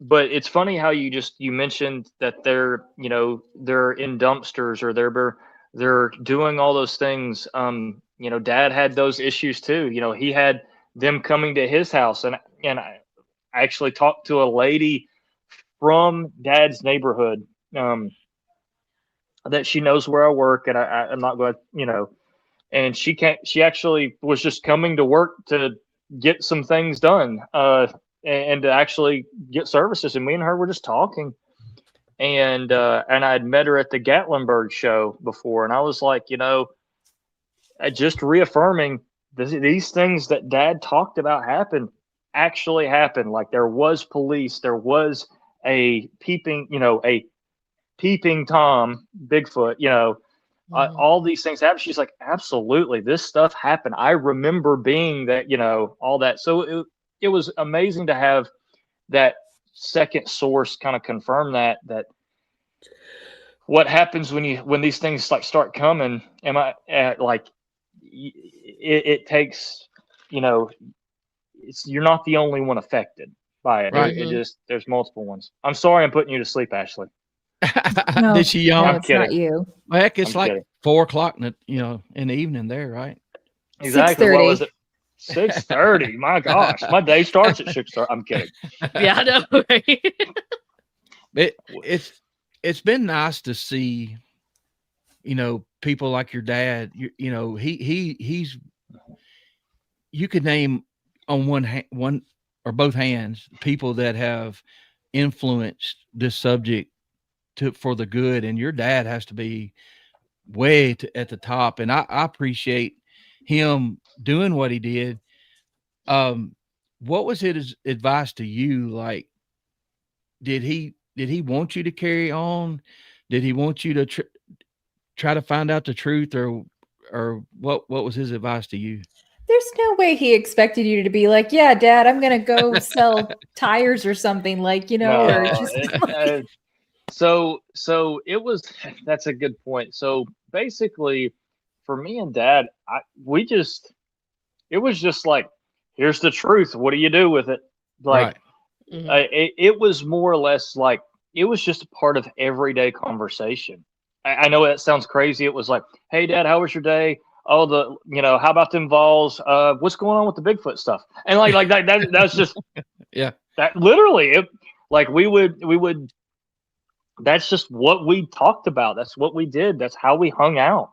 It was like, he's like, hey, was there I'm ever going a part down. of you that resented it? That's such a good question.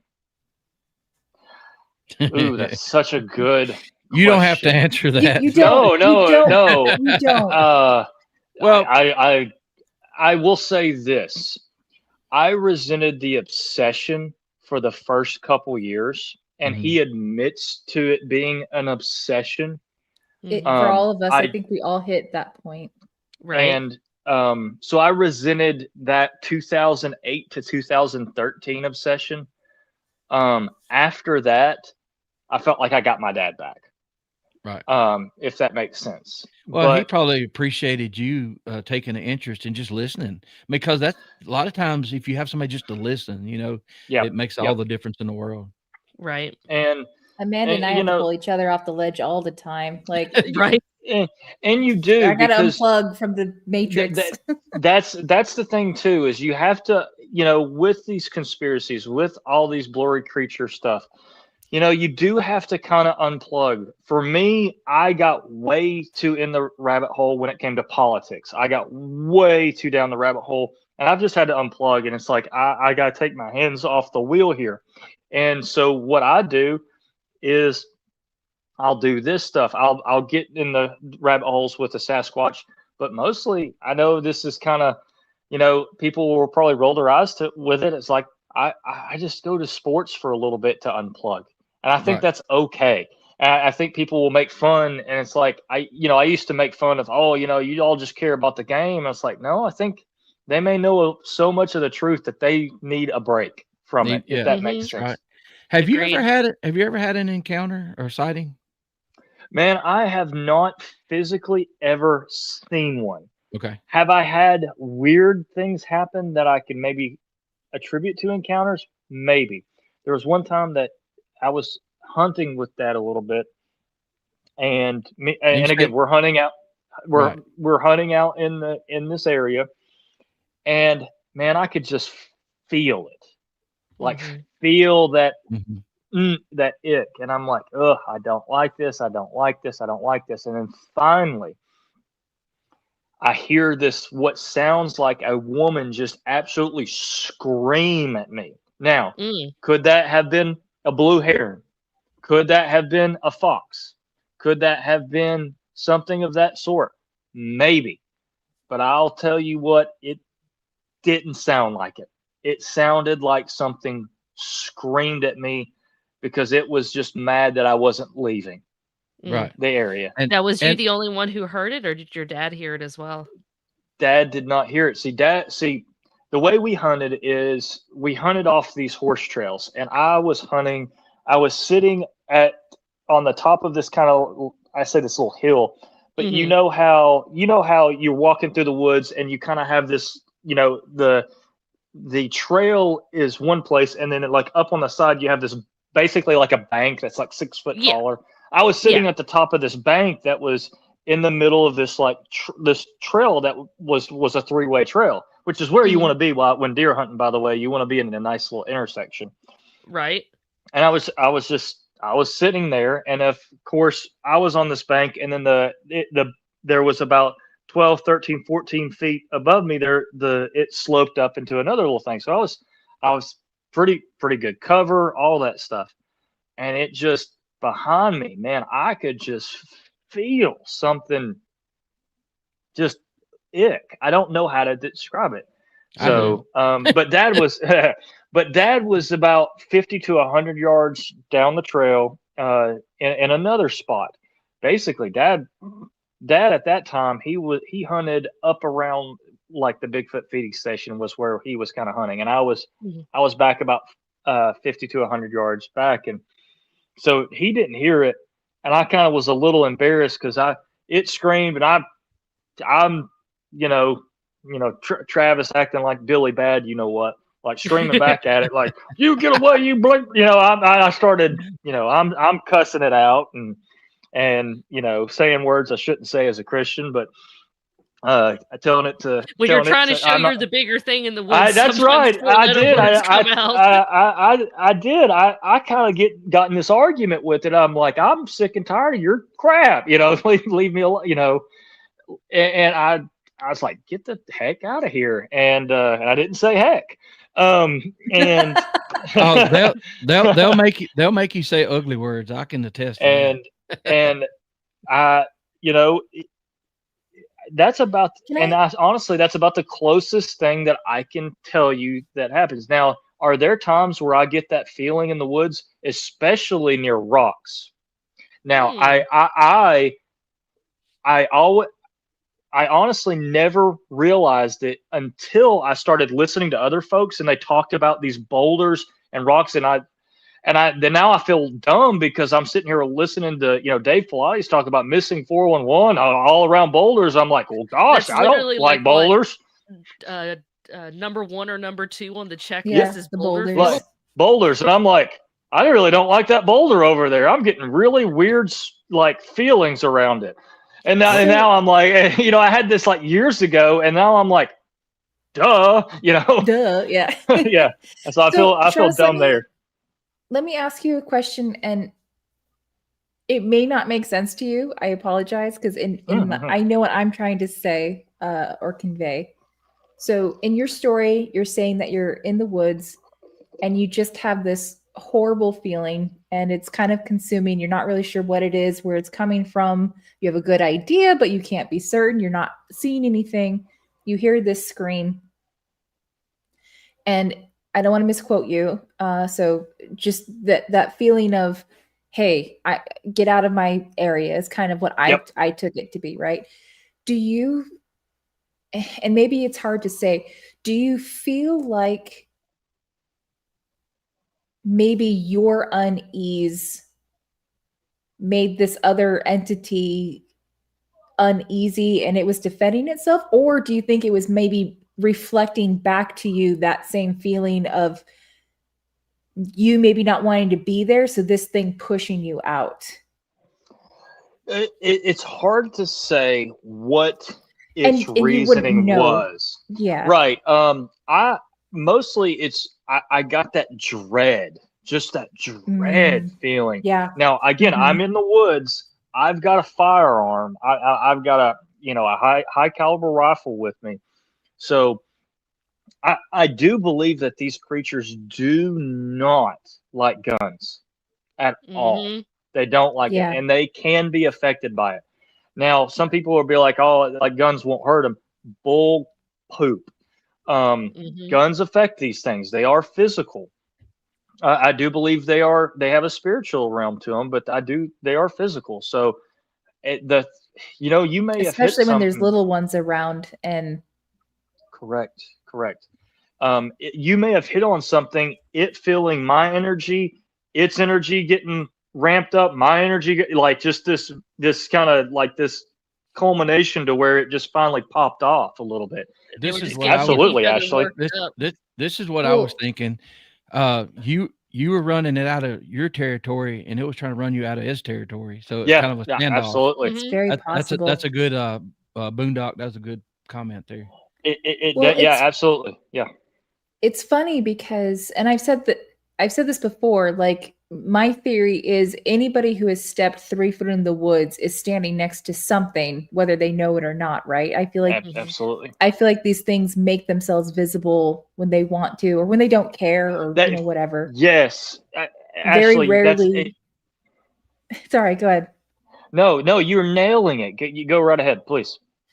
And I think sometimes you hear the stories of where it looks shocked, like, oh, it didn't know it could see me. And I think those are more outliers. But let's see if I can make this make sense. I had the privilege of going to Scotland back in June of I'm jealous last year. as crap, by the way. You should be. It's awesome. Yeah. It was awesome. I'm not gonna lie. Me and Travis can go somewhere else. We can, hey, field trip any day, anytime. Let me know. We'll just make it happen. But I will say there was one day where I had the opportunity to go to this really famous fossil beach, and it was wild because I'm so Americanized. So it's like, I'm thinking this is going to be like red tape and it's going to be really hard to get to. I'm going to have all my documentation. It's just a hike to the beach, basically.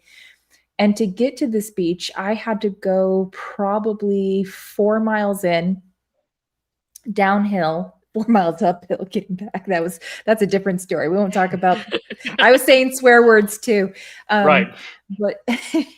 But I was in this very, very, and Amanda will tell you, like I was communicating with her, but like ancient forest. And I'm not trying to use buzzwords here, but just this ancient old forest that you could feel. It's very ethereal over there, even in the most mundane places. It's like, it's easy to believe a culture believing in magic when you're just surrounded by that feeling. You're in it. And the reason why I say all this is the one thing I took away from that stood out beyond just the fossils and the ocean and the dinosaur stuff, which was amazing, by the way, but even more so, I didn't feel a presence in the woods. And it's only when you feel the lack of something, when you realize that it was there, like having a chronic pain or something go away, and you're like, oh, that's what that feels like, right? The absence of something. And I realized in that hike, I have never been in the woods stateside here in Washington, Georgia, wherever I've been. I've never been in the woods and not felt like there was something else there, or watching, or and I don't want to say that creepily or scarily, but just being in the woods and then not feeling that, it was very profound for me. That's really interesting. So we talk about that feeling, that sixth sense. You know, a lot of people will talk about it, but everybody has that sixth sense. So Mhm. here's a good example. You know, me and Dad being hunters, we talk about like when we're seeing a deer, not looking at it. And I know that's crazy. Every one of you, you sitting here at the panel and the audience, you know when someone's watching you. You know Mhm. when someone has eyes on you. That's that sixth sense, that feeling. So I kid you not, me and Dad, we wouldn't look directly at the deers. And Roger can tell, all the old heads will tell you this too. Don't look directly at that deer because that deer will find you immediately. Right. Oh He's yeah. like, you know, almost you watch it out of the you do it, okay, you see it out of the corner of your eye. Don't look at you don't look at it. Like, am I wrong, Roger?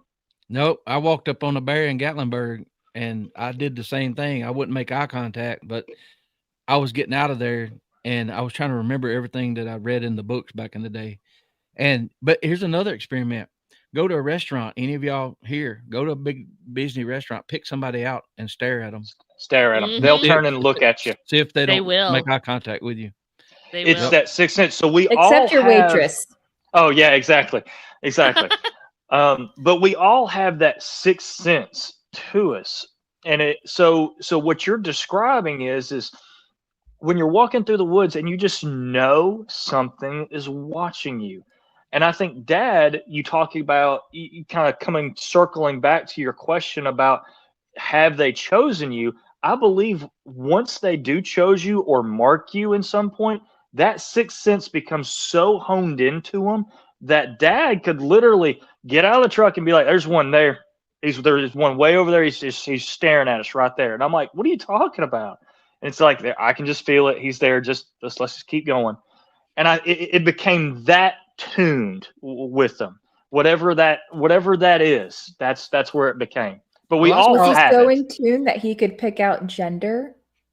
He didn't say gender. I wouldn't say gender, but he would know where they are, but not. I wouldn't say gender or anything like that. I'm sorry. I saw a video where he was walking and he stated, like, I heard he knew which one it was, shuffled its feet, kind of to let him know it was there. Like, I'm Yeah. here. And I'm like, man, he's so calm. I don't know. I know. He almost got annoyed by it at the end, if that makes sense. Oh, I would imagine. I would agree with you there. That, or at least that's how I picked up on it watching some of the last videos there. Like I said, he's just like, oh, they're over there. He just keeps walking and keeps talking. He would. He got to the point where he just got not annoyed with it, but it's like, oh, you are going to make, you're going to do your thing today, type of thing. It did become annoying for a few years, and then he got more back into it where he wasn't annoyed. Mhm. Especially if he had such a love for the forest in general. I could see where Yes. I would get mad too if somebody took away like something like that from me. I get that.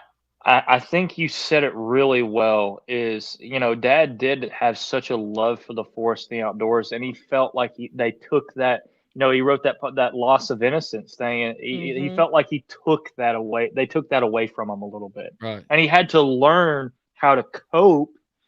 And I don't feel like he did and I think he would even admit to he didn't cope very well for a few years, got a with question. knowing that and being able to go back in the woods. Yeah. I've got a question. So knowing how BFRO's mindset has been, which it's changing also. Yeah. And of course he was on an episode. How was that for him? How did they take their differences and make that work? Did he have a great experience, or was it something not so great? That I can't definitively say how their relationship was because I just wasn't. I Old don't enough? know.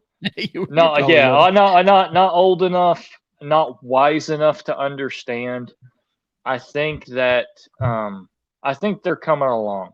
I do. I was at that conference. I can just speak for me. I was at the conference, and there were some BFRO guys up there, and they were super cool. And I think they're more open to understanding that it ain't a big hairy ape. Like Right. that just saying and again, I'm trying to make this for your listeners digestible. Is there was a DNA study done there?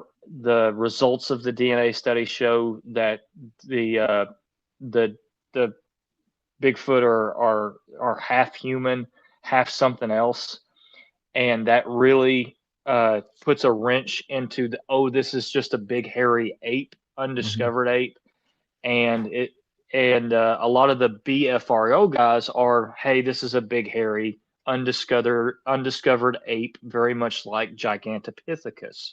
And just the evidence just isn't there for that. And I think they are coming around to it. I heard, got to give them some time. Got to I give them some heard, grace. I think it was 2023. It was 23. We went to the Bigfoot conference over there, my first one. And I listen to people and what they say. And a lot of people have their own opinions of Moneymaker, but he was saying, let's get this physical stuff down. Let's get this evidence. Let's get the DNA. Let's get all of this where we can get these scientists in here. And basically what he was saying, let's hold this other stuff for till later, because we don't want to scare off those people, because we need them to put their stamp of approval, legitimize it, whatever. That's just the way it has to be. But I heard that part, like, let's get this first and let's worry about the other part later. There was people got up and left because they were thinking that he was saying, like, that's not a possibility or whatever. I looked at my son. I'm like, they misheard what he said. He said, I heard it too. He alluded to, hey, there's something going on, but we need to get them hooked in first, and then we can go to the next step. So I think some of them, like you said, they're evolving a bit, especially with some of this UFO stuff that's going on. Some of them have actually been in on that. I know a couple of the investigators that used to be paranormal investigators, and at one point they couldn't even talk about that. It's loosening up. So that's that slow roll. Slow burn. Yep. So it's happening. Now I do. Now, after reading some books, I know that Dad and Moneymaker did not get along. I do know that. And there was, Moneymaker did say some things, and again, just reading Dad's book, there's just some things that were said, and that's is what it is. And again, I say all that to say, I think that we're asked. You have to understand that when there's money involved, and there's a lot of money involved in Bigfoot, and I have no problem with it. Let me make that very clear. I make money on Bigfoot. Ashley makes money on Bigfoot. Amanda makes money on Bigfoot. Roger, like Not we yet. all do. I say not yet, but yeah. Not yet. But I have no I get what you're saying. I'm problem with. teasing. Yeah, but I have no problem with it. Okay. Same. But here's the thing: is when someone's paradigm like threatens the money making ability of another person's paradigm, that person that's trying to protect their income, they can get really defensive. And I think that's what happened with Moneymaker and BFRO. I genuinely do.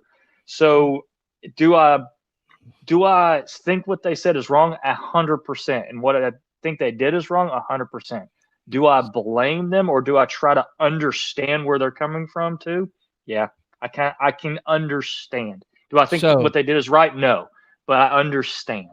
So saying that, this slow burn we're talking about, and more people accepting the different ideas, now they feel like they can and won't get chastised for it, or people turn the TV, right? Yeah.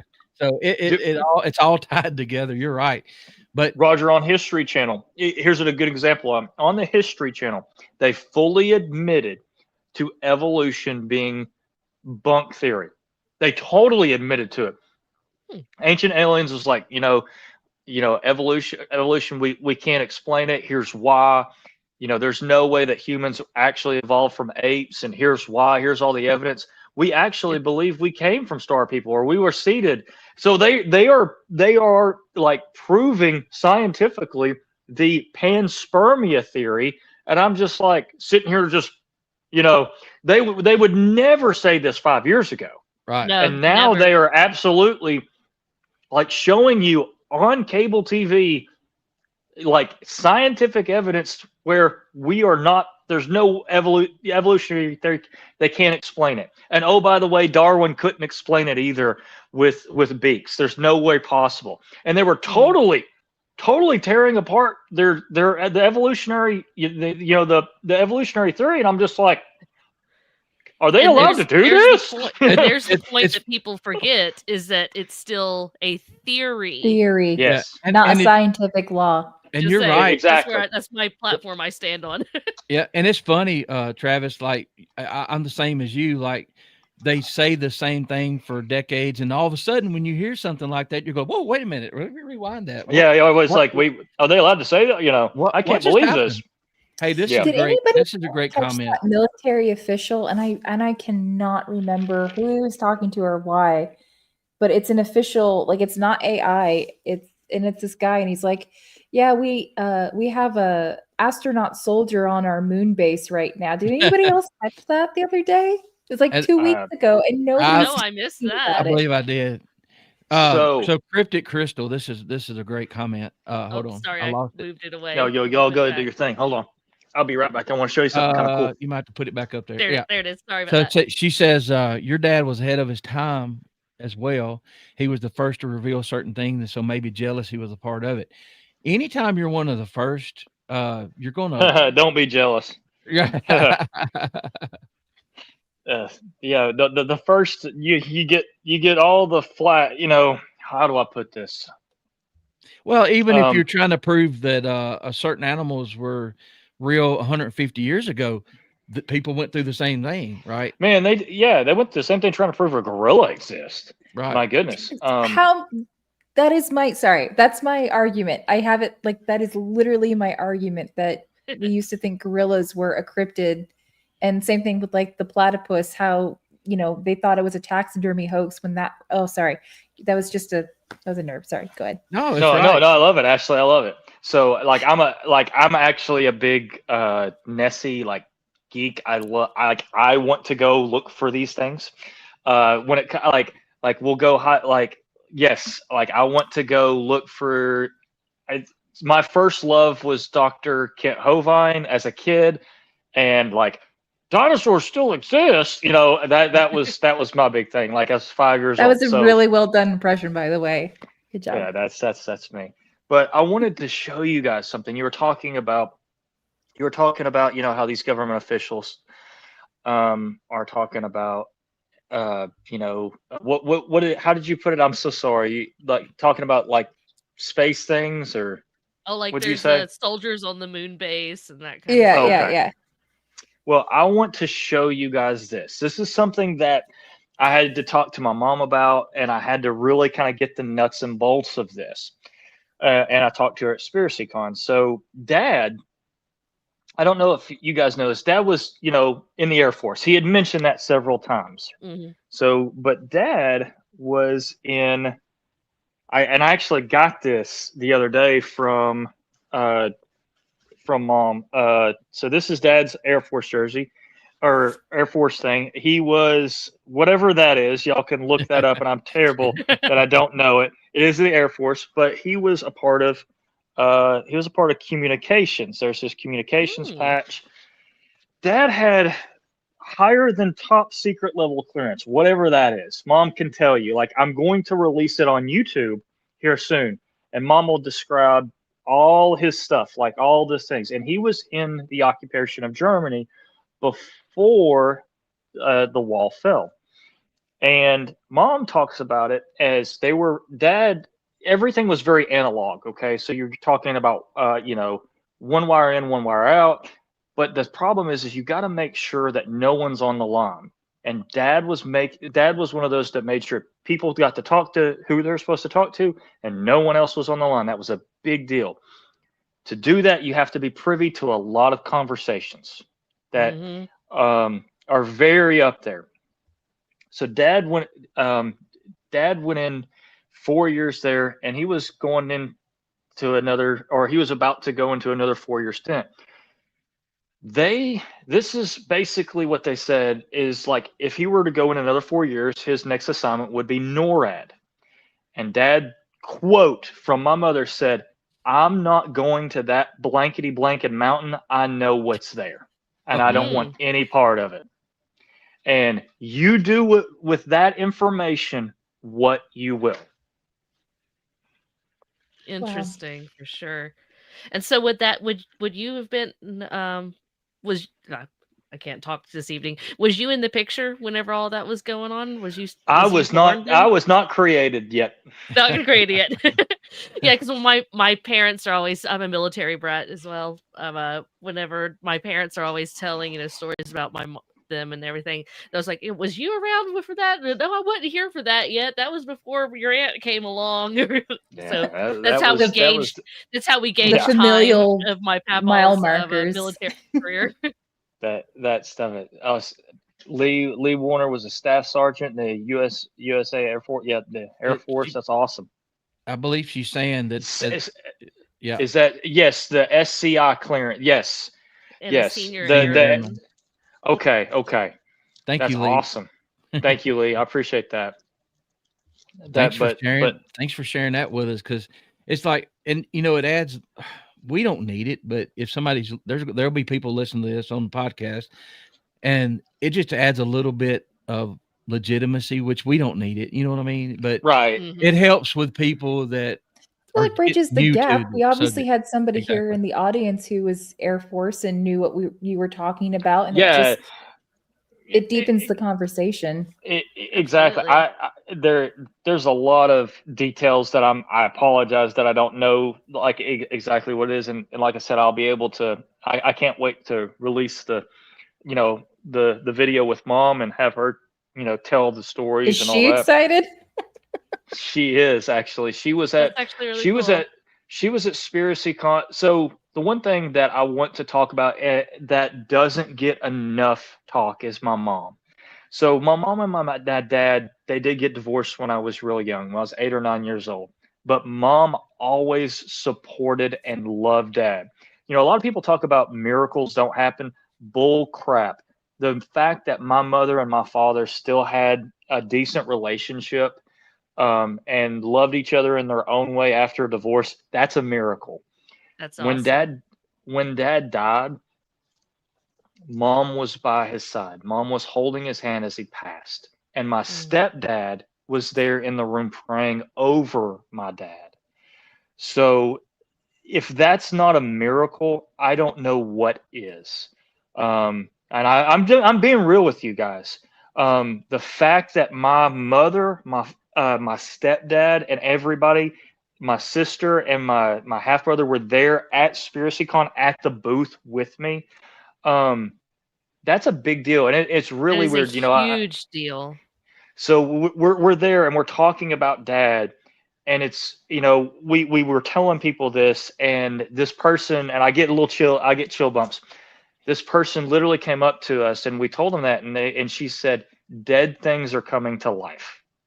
And I was like, okay, I can't and I got the whole, it was really weird, not weird, but in a good way. It was just a really, really big deal there. But my mother, always supported Dad, and and she had every skin in the game to say, your dad's crazy and everything. And she's like, no, your dad's telling the truth. That's awesome. And that, I want to mention that. It really is a family legacy. It is. It genuinely is. Like my sister, my mom, my stepdad, all this, like they love Dad. They love Dad and supported him. And as crazy as this sounds, Dad's death has brought us closer together than we could have ever imagined. I hear that so many times from different people, for sure. Speaking of your the extended family there, Did any of them ever go out in the woods with Scott or go out and have any experiences of their own with anything that So you're aware of? Miranda may have before, but not that I'm aware of. Yeah, it was mostly just me and then David Pilates and some other folks around the area that would go with Dad and stuff like that. Gotcha. So, you know, I went through a similar thing, not quite a year before you did, and you don't. There's a point where you don't want to talk about it, and they're trying to do say things and help you out, but you seem like you reached a point to where now it's like, hey, this is his legacies he has left, and we all know that there are new people coming into this subject every day, and keeping that information and his name out there because he was such a great teacher, thinker, writer, and dad, obviously. I think it's a great thing. Did it ever? I mean, I know if the shoe had been on my foot, it probably would have taken me a while to where I could do it also. But you had told me that so many people contacted you and prayed for you and spoke highly of your dad that it kind of helped that. Is this something you're going to continue for a long time? Absolutely. I the way I feel about this is, I told you on the phone, it's like I didn't want to do this. I told Mom and Miranda, I was like, come get this crap and get it away from me. I don't want any of Right. it. Like, genuinely, like I didn't care because, again, it was for me, it was like, it was a part of what me and Dad talked about, but I did not care. I just didn't. It wasn't my thing. My thing was I wanted to go out in the woods, bang on sticks, and go hunting. That's what I wanted. I did not care. Right. And I feel like I had ignored. Oh God, I'm going to be honest with you guys here, and you gotta stay with me. I've always been scared to talk about, not preach the gospel, but talk about God. I've always been scared that God had been calling me to talk about Him and to preach about Him, and I felt like I've ignored that. And maybe God taking my dad out, and again, that's just crazy to some people, but I feel like God basically taking him out of the picture. He's basically saying, I'm your daddy now, and you're not going to be able to sit on the sidelines of this stuff anymore. That there's a lot more going on, and you're going to have to tell people about it, and you're just going to have to stop being a little wimp about it. You're going to have to do it. Or I'm going to and that's the why. Now, does that sound crazy to a lot of people? Maybe, and that's fine. But that's the way I feel about it. And I will be talking about this stuff for a while, until God tells me to stop. But I think that when it comes to the Sasquatch Awareness Project, there's people that need help, and they need to be told that they're not crazy. And oh, by the way, I have some answers. Like I said, I say I'm not pushing my faith. I'll push my faith for a little bit. I have some answers. I have some answers, and my answers are found in the Bible. And if it has answers for this Bigfoot and Dogman and crazy crap, it sure as heck has some answers for my life, for my personal life, for my spiritual walk. So I have answers. If y'all have the questions, I've got the answers, and the answers is written in the Bible, man. That's what I believe. Which is such a beautiful segue, Travis. Amanda, do we have that one photo that we can share with the audience? Which one? Oh, yes. Let me pull that up. Y'all, Travis doesn't know we're going to do this. Oh man, I appreciate you guys. So, guys, thank you so much. So, I'll explain to the audience what this is, guys. I'm doing a medical mission trip with my church here in East Tennessee. We're going down to Panama, into the Darien Gap. You guys can look that up. The Darien Gap is not a safe, nice, sweet place. It is definitely not. But these people needed help. So one of my best friends, Jordan Bryant, you could look him up. He's my absolute best buddy. He's like, man, I'm going to lead my first mission trip, and we're going to go down here and we're going to do it. And he's like, well, yeah, I told him, I was like, well, if you're going to go down there and get killed, I ain't going to let you get killed alone. Here I come. But these things cost money. Cost around a couple grand. I've got about $1,200 saved up for it. I'm about $800 short.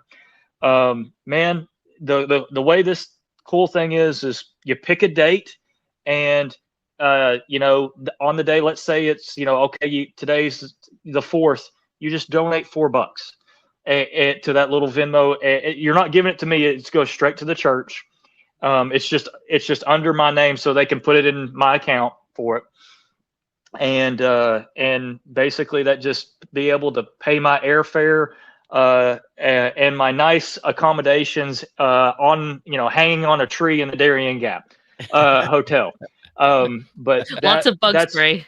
Oh gosh, buddy. They say basically lots of bug spray. I'll be wearing. I've bought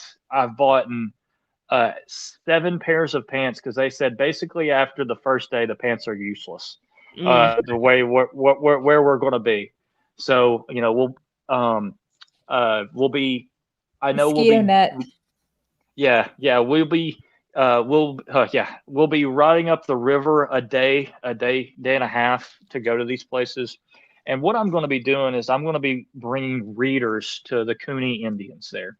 So these Indians, how they make their living is they do beadwork.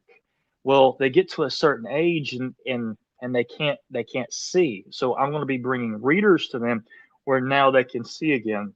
They can have those reading stuff. So it's easy and simple, but I'm just going to fit as many readers as I can in the backpack, and here we go. So while other people are going to be doing some other medical things, that's my area of expertise is the vision part of it. So that's if really you guys, cool. Thanks. If you guys feel led to donate, that would be great. If not, don't. Please donate to your local church. Right.